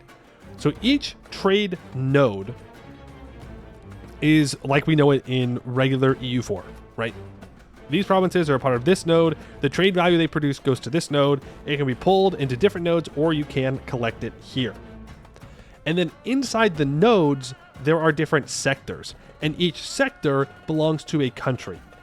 So for example, I have a sector in Amhara, and I have a sector in Bur. That's where like the sector capital is for the case of trade. So anything inside the sector that I own where my capital is, I can trade with. But I could not trade with, say, my vassals if I did not have a merchant here. You have to have a province for the sector capital in the node, and you have to have a merchant in the node, and then you can trade in that node. Got it? So this merchant allows me to trade with Ifat, but it only allows me to trade with Ifat's 3 provinces right here. I cannot trade with Ifat's these 3 provinces because of this merchant. I can trade with these 3 because I have a merchant in that node and I have a province. Yeah?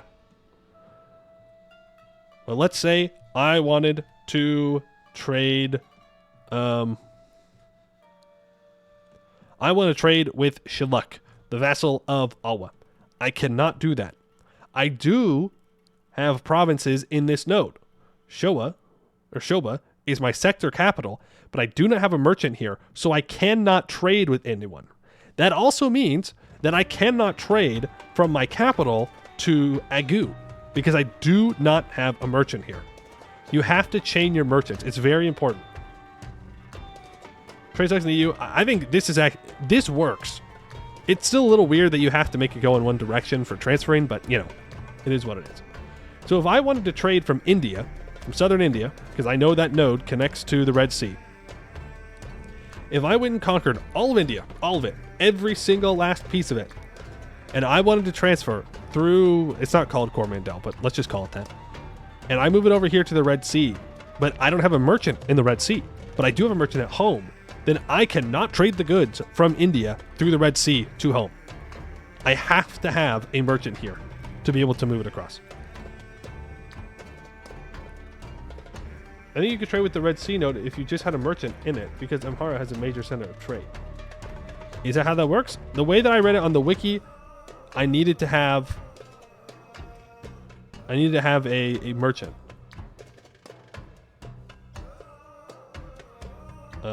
Trade centers enable intersector trade, where a sector is all provinces that share an owner and a trade node.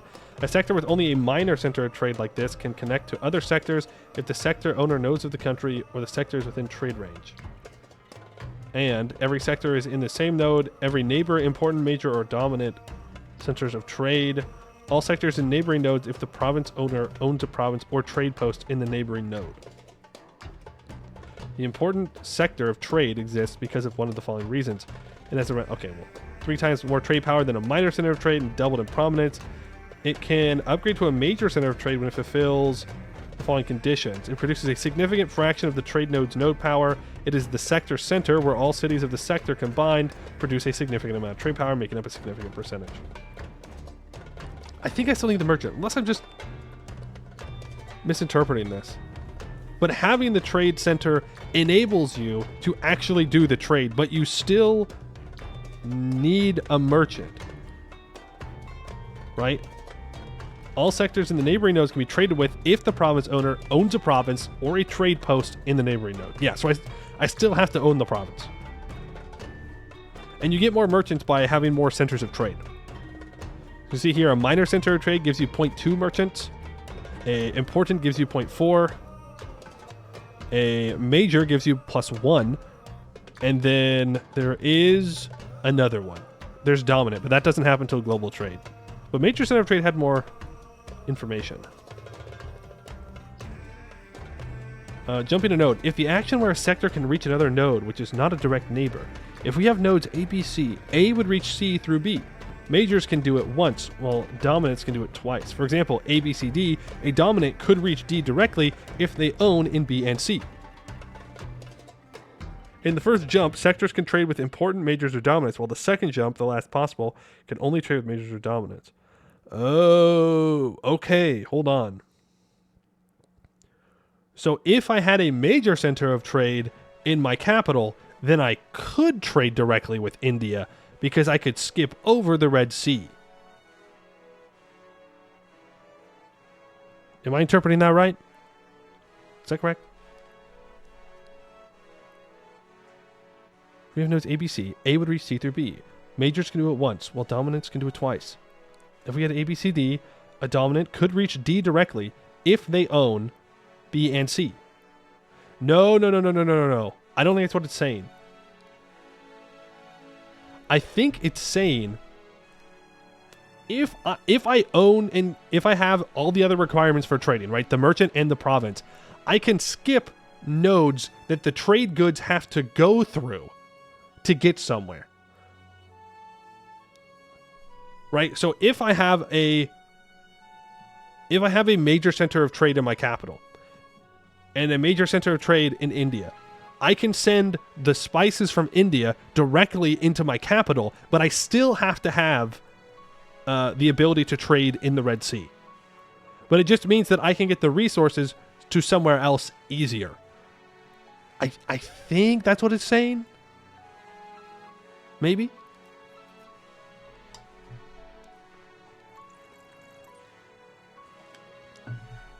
We Gujarat and vanilla. Okay, well, I can't see the two. But I think it comes from Gujarat, and I think it comes from southern India. I know it comes from southern India. Because that's what I did in my Italy game. I brought it through the Red Sea. Oh, societal instability's gone, thank God. Alright, it's time to get our stability up. Provide temporary tax relief. How's our stability looking in its increase? It's going up by 7.86 currently. When we get up to stab 2, I think we do another reform.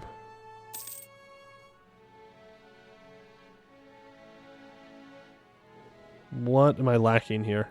I need to save up my Diplo points. Okay. That's fine. We save up Diplo points, and we get to stab 2, and then we go up to the next level. Nothing's more important than getting commercialism right now. It's up to 30,000 troops. I have a solid 10. I got 10 troops. Can you show government reforms? Is there a parliament? No. So the government reforms don't work like that. I'm still kind of confused what some of these do. But essentially, they can help you unlock certain privileges. Not privileges. Certain reforms for the estates. The main way that you do reforms for your government and MEIOU Taxes is through the estates, not through this. There are things in here that are important to us, but not like in base game. Can you get meritocracy, or are you just not going to have certain institutions based on geography? So, meritocracy starts off in China, and I believe it also goes into the Middle East here. I don't know if Iran has meritocracy. They do not. Okay, so I don't think it's in the Middle East. It starts in China. It will spread. By the end of the game, it can reach into Europe. I think it might be here as well. It might be here in Anatolia as well. Yeah, Byzantium has meritocracy. There are a couple of spaces, but you have to have the requirements in order to let it spread to you. So you have like country spawning requirements, and you have provincial spawning requirements. These are all the reforms that you need to have for your country in order to spawn meritocracy. Then in the province, it has to have centralism, and it has to be your capital or have capital infrastructure. And then in order to start inventing it in order to get more a larger invention progress spread, you need all of those requirements. And then if you want it to spread to a different province to you, and not just for the invention, then you have to have all of those reforms. I think this is probably the most complicated one. Most of them are not this complicated. Meritocracy just happens to be very, very complicated. But the rest of these increase your tech costs if you don't have them. Meritocracy does not. It just makes techs cheaper and less yearly corruption, which is massive. 0.3 is huge. Yeah, and it spreads through having a well-developed bureaucracy. So for us, no, we'll probably never have meritocracy, to be completely honest with you. Just kind of is what it is. Just kind of is what it is. Man, I would really appreciate it if you don't want my land.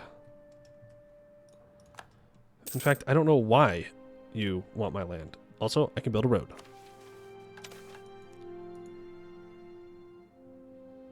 Build road. Yay! Why not? Because we start off with not great reforms, right? It's going to take us a long time to get to the point where we can have meritocracy. Like, our nobles give us essentially nothing right now. Our bureaucracy gives us absolutely nothing right now. I'm actually going to give that noble loyalty. At the moment, we are just like entirely focused on building the base infrastructure so that way we can actually invest into our country. Like in any way, shape, or form. It's a long road. Long, long road ahead of us. Actually, I needed 30 metropolitan influence. Ooh. Ooh, ooh, ooh, ooh, ooh, ooh, ooh, ooh. Oops. Throwing? Poemew's throwing once again? Throwy Mew?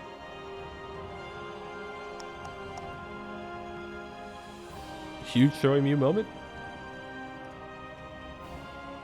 Which country would you say has the best reforms? I have no idea. No clue. Who starts with the best reforms? I do not have enough time to even know that. Damn it, dude. I should have taken the other option. No! Now I can't do it.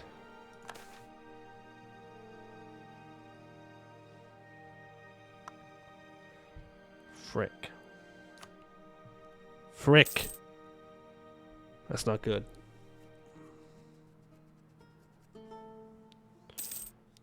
Tab it backwards that we other vibe. Yeah. I mean, hey, that's like the fun, right? Not every game. You're just doing the same thing. We have to actually develop our country.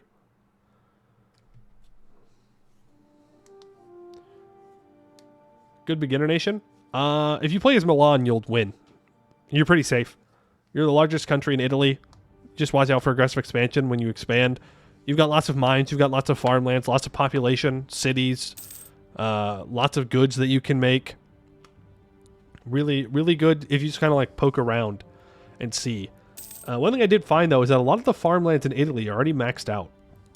Which, if you invest into provinces that are, like, industries that are maxed out, you then get control of them. So if you wanted to try and gain property that way, you could. But it's a good place to be. I've also seen Naples be recommended. Being the Chinese state centered around Shanghai and Hangzhou. I don't know. I feel like China would be very overwhelming. Also, China blew up again. Because there was somebody that had already united it. It was like Great Shang, I think.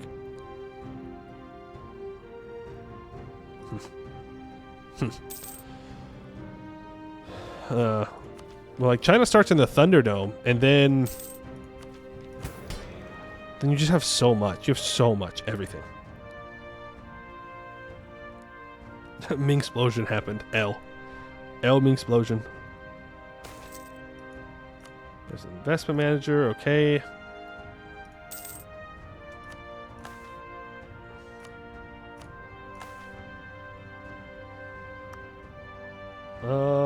When can I choose who to align with?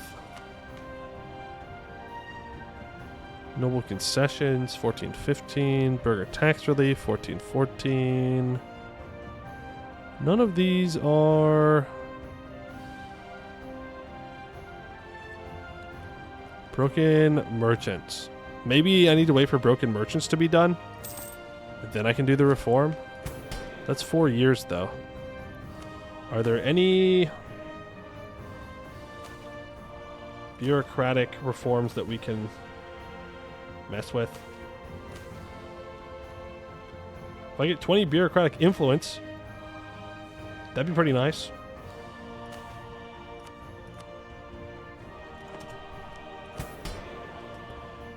Anyways, I started expanding bureaucracy again. We just keep expanding it.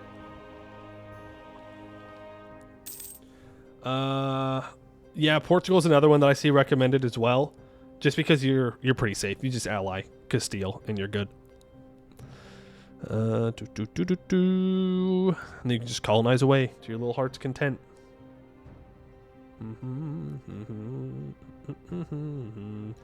Those you on during this time? So no. So China starts off with warlord states, which I think are technically subjects of Yuan, but aren't actually loyal in any way. And then all the states in China, they fight, and eventually one person comes out on top, annexing everybody else. And then they're like the strongest power in the game for the next 300 years. And then they eventually start to fall off, and then Europeans might be able to get provinces from them. In my Italy game, I did it manually. I doubt that if you tried to colonize with the expeditions, it would work, simply because China has such high population. Did EU 5 start at a similar time period? Yeah, they do. They do. So I can align the cabinet with bureaucracy. Loses stability, though. I can also explore measures to fight corruption. Wow. That's it, huh? We only have the lose 2 stab. Very sad. I might want to do that, though.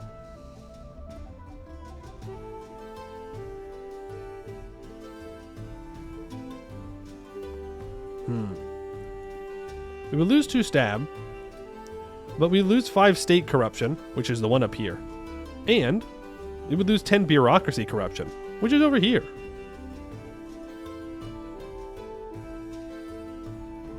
Well, if I can't do this reform...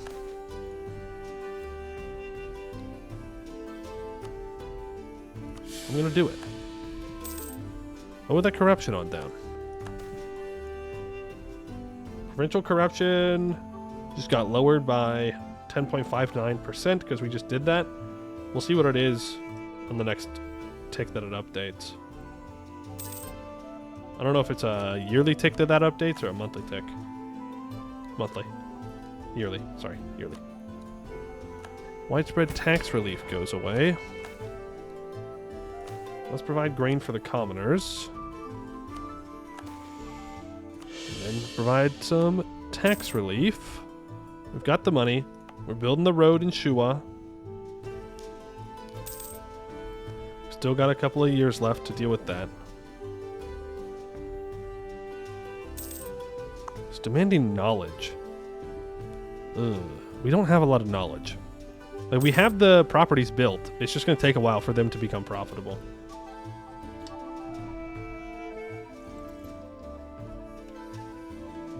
Is Japan fun to play in? Don't know. I've never played them. I know there's like a... I think there's like a big war in Japan at the start, though. Like between the shogun and the emperor or something like that. But it could be interesting. Could be interesting. How is that communications efficiency doing? Has it improved here at all? I think so. I think it was 4.99, right? Now it's 5.99. Huge! But we'll need to build a road in Metakel if we want to lower the communications efficiency around here. Just remember, it's not really a priority to build in this region. I think I would rather make sure... Oh, never mind. I was going to say, I need to get Shua to amenities rank 3, but we already have them, which means that we now have urban housing for 80,000 people. And we currently have 49.6. Cool. Cool. Yeah, at least MEIOU can easily conquer classic China and have such ridiculously low autonomy and tremendous amounts of money in this mod. Yeah, I feel like it'd be good to limit test what you can do. But I'm not sure how interesting it would be, you know? I don't know. You'd have a lot of money to work with, at the very least. A lot of money. I just want to do this reform.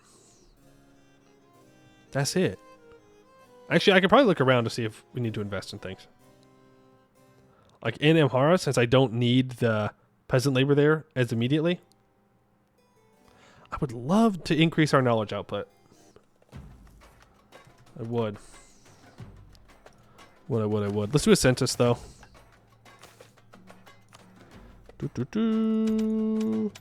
All stated provinces. I want to see... We're missing. So we're still a little low on food. Salt's still a little low. Fiber's low. Fuel is good. Raw material, we need way more. Way more raw material. Exotic goods, fine. Timber's good. Luxury, we're actually overproducing. Consumer goods, we're good. That's nice. That's changed. Military, we're in the positive. That's great. Naval, we're still a little low on. Industrial, we are still in the positive. And knowledge is met. Okay. Oh, we just need to work on those raw materials then. How are the mines over here looking? 45% throughput? What? Hello? Why? Okay, apparently the AI made a big investment into that. You're at 81%. Again, we don't really get anything out of this, but it does produce the material still, and that's what we need.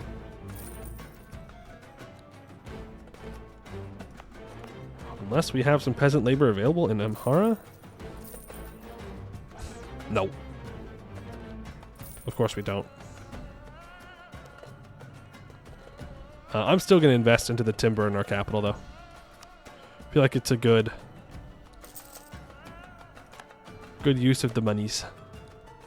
I'll just put 10 in for now. Shua, obviously, we don't want to invest in. It will be done, though, next year. The path. Yippee. And that will hopefully lower the autonomy here a bit more. And then I don't know. What would we want to invest our money into next? How's the Gojam Farms looking? An 88% throughput, huh? And peasant labor -2. Honestly, let's put 10 to the farmlands of Gojam. Just do a little bit of investment. Will expanding northeast be good since it's right next to your capital? Expanding northeast as in the infrastructure, like pathing? We could definitely see an option for that. Also, this is turning into a bit of a city. It has a minor center of trade. 13 units of commerce. It's got half of our capital. Industry-wise, it's doing okay. It's got some throughput issues at the top. How much timber can we build here? 483. Well, let's put 10 into there as well. War? Oh, no. No. I don't see any value in going to war right now. Number 1, he's allied to Yemen. I don't want to be at war with Yemen. I want to sell things to Yemen.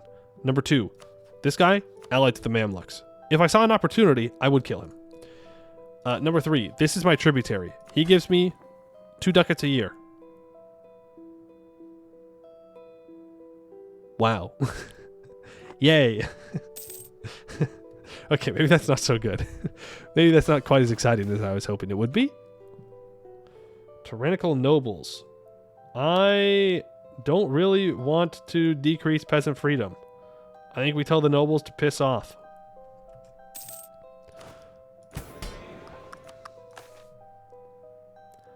I will hold a grand celebration. It's a decent chunk of cash, but it will keep the nobles happy. Come on, let the metropolitans be stronger. Please, bro, please. I'm begging you. Oh, investment manager back at it again. Broken merchants, 1413. Next time the investment manager comes up, let's look through it to see what exactly they're investing into. Maybe we'll find out what they want to spend on. Remember that lower autonomy means generally means less elite investment. True. True. Counterpoint. I kind of want some of the resources that they have out there. Like, they do have ivory. They do have gold. So I'd like at least a little bit of that. Just a little bit. On top of that, the clans still have power out here, and I would really like to get rid of their power. No, I don't want a noble. Joyous occasion. 5 prestige. Thank you. I would like my prestige to be positive again. You are good. You will bring inflation down. Thank you very much. We're making 4 ducats a month. We are rich. We are rich. Oh my goodness. Remember when we were making like 0.2 ducats a month? I remember. I just need 30 metropolitan influence. It's going up by 0.1 a month. This is going up by 0.2. Damn, aristocrats. Okay, broken merchants are gone. Does that mean that I can support these guys now? Yay! Promote the metropolitan faction. Boom. They take over. Boom. We increase from sanctioned merchants, which gives us minus 2.5% ideal burger size modifier, minus 10% commerce production, and 5 times noble power, or 5% times noble power of burger commerce is transferred to the nobles. And now we get plus 2.5% ideal burger size modifier, plus 10% commerce production, so it offsets those, and 0.5 base consultation.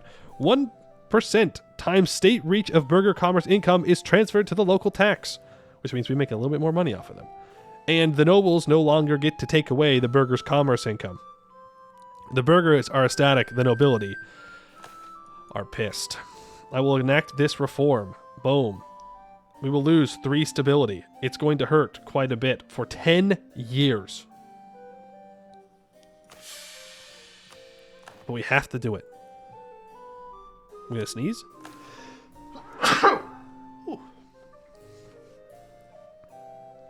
Just noticed, but are there any advisors that don't increase corruption? I don't believe so.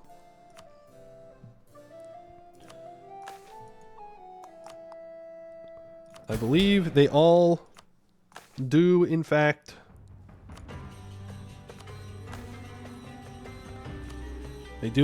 be increasing corruption. That's just the cost, because they don't cost much money.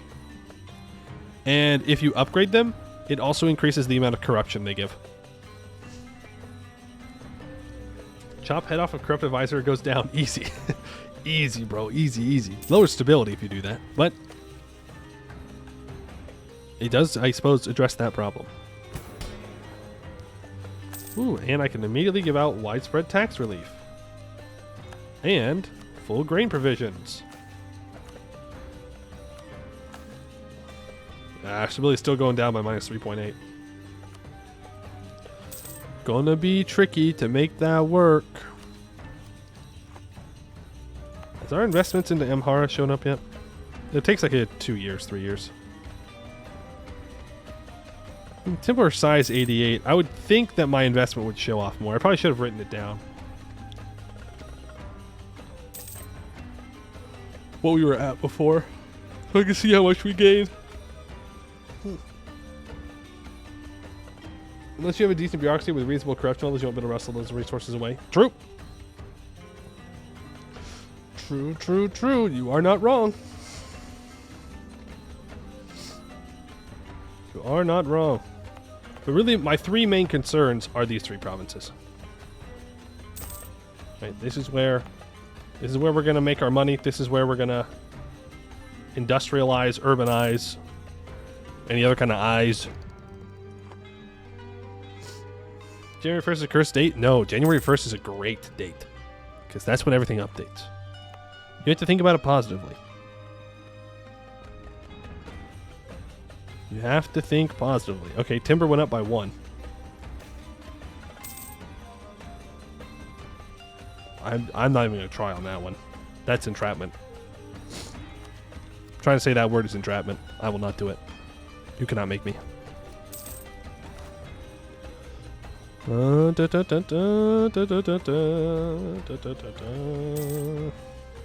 How's our commerce doing over here?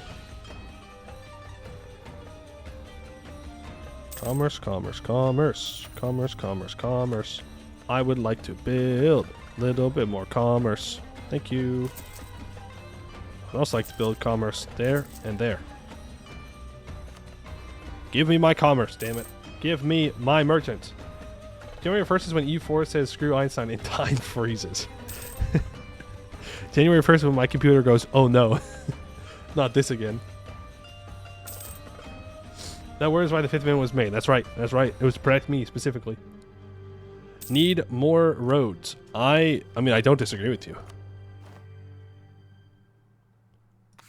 I do not disagree with you. We need to spend this money on something. Also, I think we do just keep expanding bureaucracy. Like, it hurts and it sucks, and it's going to make our stability a little bit less equal. But this number needs to be higher. 16% state reach is unacceptable. Unacceptable. 30 seems to be when a lot of these privileges can start being changed.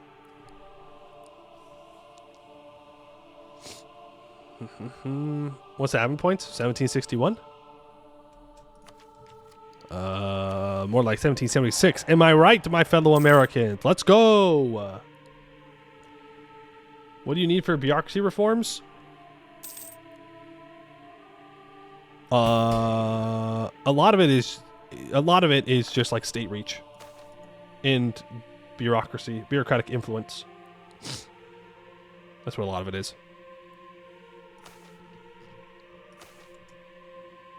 Yeah, see, average autonomy needs to be lowered, stuff like that. Bureaucracy must expand to meet the growing needs of the bureaucracy? No, to meet my growing needs of money. The most important need. Me. I do not want to hire advisors from the tribes or the nobles. Ever. Ever. Don't even give me the option. Get them out of here. No. Bureaucracy or metropolitans, give them to me.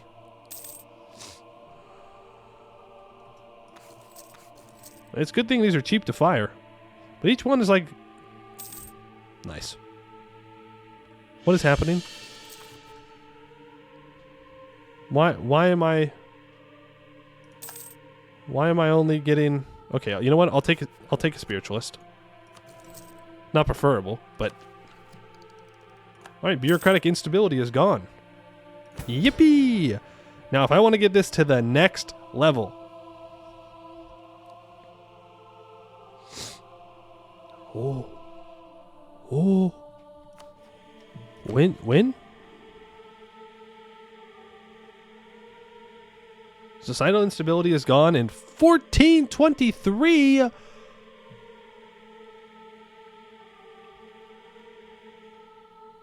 Frick. Recent reforms is done 1423. We're free. Okay. 1423 we can actually start to develop commercialism. Okay, so here is the investment province, or automatic investor.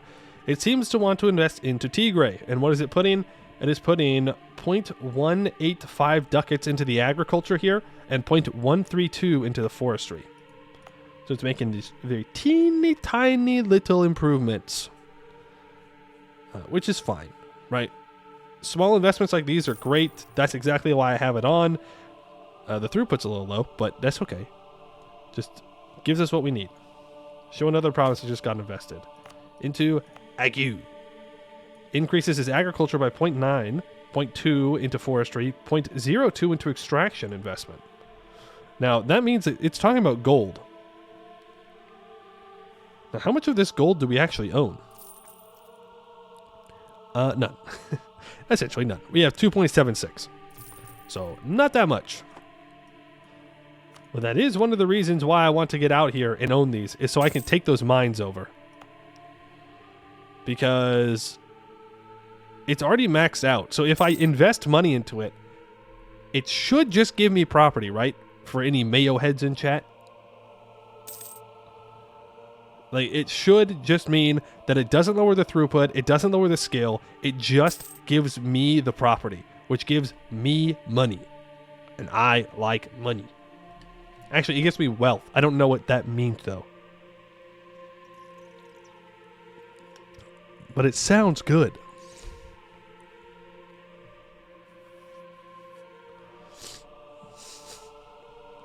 Probably MEIOU. True. True. We could be drilling, by the way.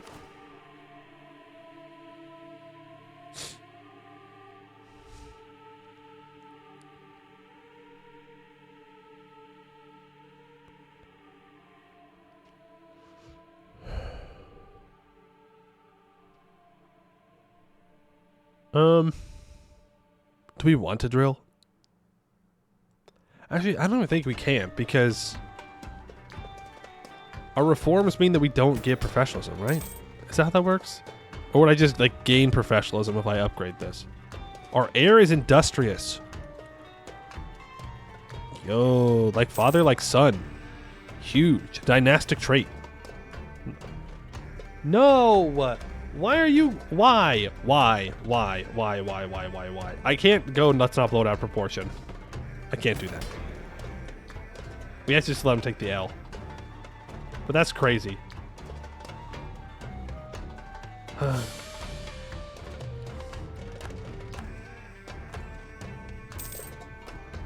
Why, metropolitans, must you always be doing corrupt things? I work my ass off, okay? I work hard to make sure that you have the ability to be successful. And all you do is waste the opportunities that I give you. Smugglers are running rampant. I don't want local corruption. Burgers, you're testing my patience. I'm about to give all the power to the tribes. I swear to God, I'll do it. I will do it. I will unite the tribes, and we will conquer the Mamluks. Don't test me. Don't test me. 54 corruption, by the way. But it's because I think they're doing bureaucratic reforms. Are there any of these I could change? No.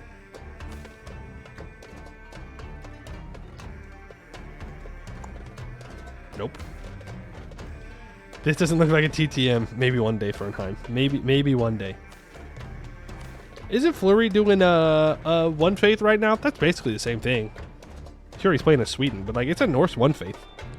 That's got to count for something. I mean, I'm not doing it, but like you could pretend. You can pretend that I'm helping in some way. I'm not, but what if I was? Oh, I can't do any of those either. He finished his Norse 1 culture yesterday? Damn, I just started the VOD. Spoilers? Spoilers? Wow. I can't believe you spoiled it for me. What if he had failed? Now it's too late. What's the point in watching now? Okay, I need 10 bureaucratic influence.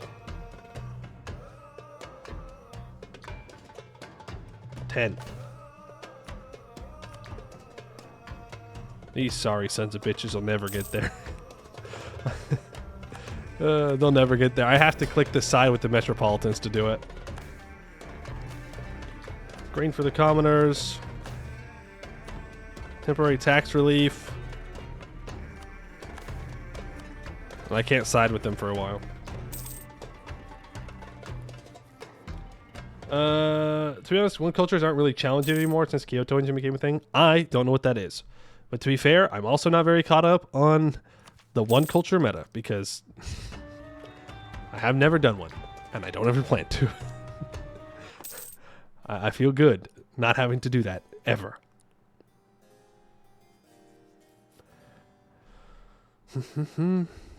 Just got a merchant. You're so right. We did. Let's go. It's time. We will trade with our own provinces now. Huge. How did we get it? What upgraded? Was it this? Did this upgrade to an important from a smaller one? I don't know. I don't know how we got it, and I don't particularly care. But we are going to collect here now. And the Mamluks will no longer steal 1 ducat. They will just steal 0.6. I will collect 0.4. Ah, 0.8. Huge. Okay, and now we're trading with these provinces. I don't know if that affects communication efficiency at all. Hey, look at that.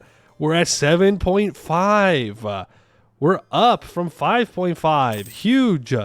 No longer nightmarish. We are so back. We are so back. Oh my goodness sakes. Special map modes. Political? Communication efficiency. Wow. Wow. Look at that. We're doing it. You did a Norse one at 1.34. Probably not bothering it either. Yeah, I don't have any interest in doing a one culture. I've done the one faiths. It's enough. At this rate, you'll have decent communication with those provinces by 1600. Okay, all right. I felt a little bit of sarcasm there. Felt a little bit of sarcasm. Ideal of 30,000. Ooh, we need to increase amenities in our capital. There is nothing more important than increasing amenities in our capital. Otherwise, it cannot keep growing its urban population. So, how much is that going to cost us? Improve infrastructure. Amenities, rank 3, prepare to construct. Okay. Yeah, that's fine. It's fine. Why? Why is it 614? I'm assuming it's got something to do with knowledge goods. Yeah. Yeah, we don't have enough knowledge. Shoot. But we need to have it.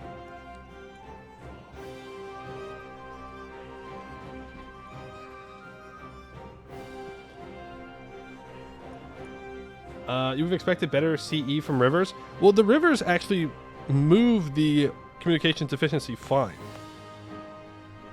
The problem is that it goes through wooded mountains, wooded highlands, and then onto floodplains with a river. It's the moving through these two provinces that hurts. Once we can get enough communications efficiency like here in Soba, it'll be fine. It'll all go down. Would it be better to build up another city in a neighboring province? No. No. Because then I have to build more amenities, right? I want to build 2 amenities. Because they're in different regions, I believe. Yeah, they are technically different regions. I don't know. I know in 2.52, food was like based on regions, but now I don't think it is. But still. 2 cities is good for now. How am I going to get the money?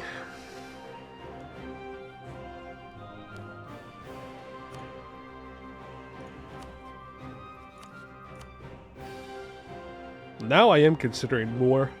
Well, no, I'm not, because my vassals get the money.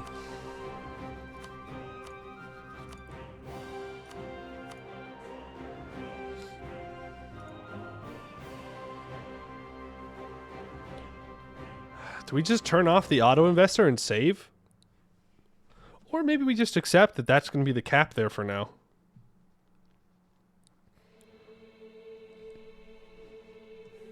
And just invest more into Shua. It's a major center of production. We can get a center of trade higher, and then maybe we just move our capital to Shua instead. Even though this does have a natural location for more commerce output, but that's okay. Doesn't mean we can't move our capital. This is also a minor center of learning as well, which gives more local institution spread. And it's bigger. I don't know if we need to move our capital now, but maybe we just build up Shua instead.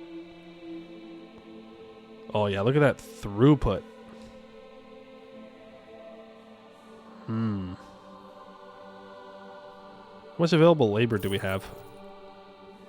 We have tons of urban labor available. 2.67. Okay, let's make an investment then. What size is our urban properties? 97? Okay, I'll just put 10 ducats then. And what? Okay, we do have some farmlands available here. There's also fuel available.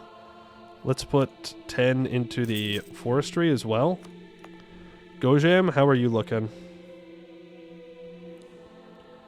You are looking like we can invest into both.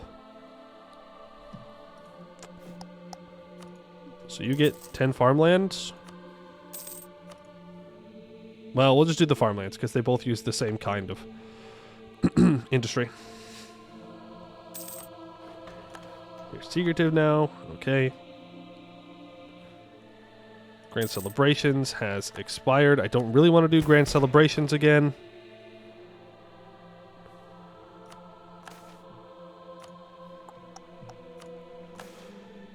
We could disown a unpopular relative for more noble loyalty. That is fine. Our Grand Admiral has died. He died without us ever owning a single ship. I'm so sorry. My bad.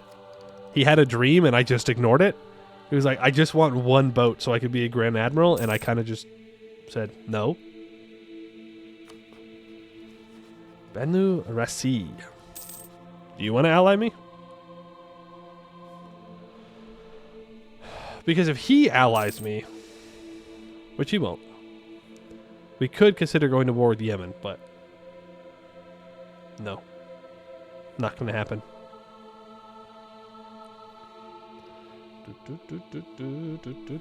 There is only one culture. Everything else you put is just an adjective in front of American. Hell yeah, brother. That's right. That's right. I want to take tech, but I will not. I'm a little nervous about not taking the mill tech. And by a little nervous, I mean very nervous. Like, super mega very nervous. I just... 69 corruption? Going down by 2.37. He's doing something. Oh, yes. Yes, yes, yes, yes, yes, yes, yes. I want to exploit the aristocrats. Absolutely.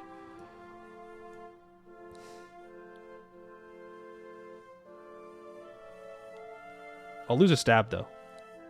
Don't care. Get him. What do you mean the Chiefs took over? Get this shit out of here. What?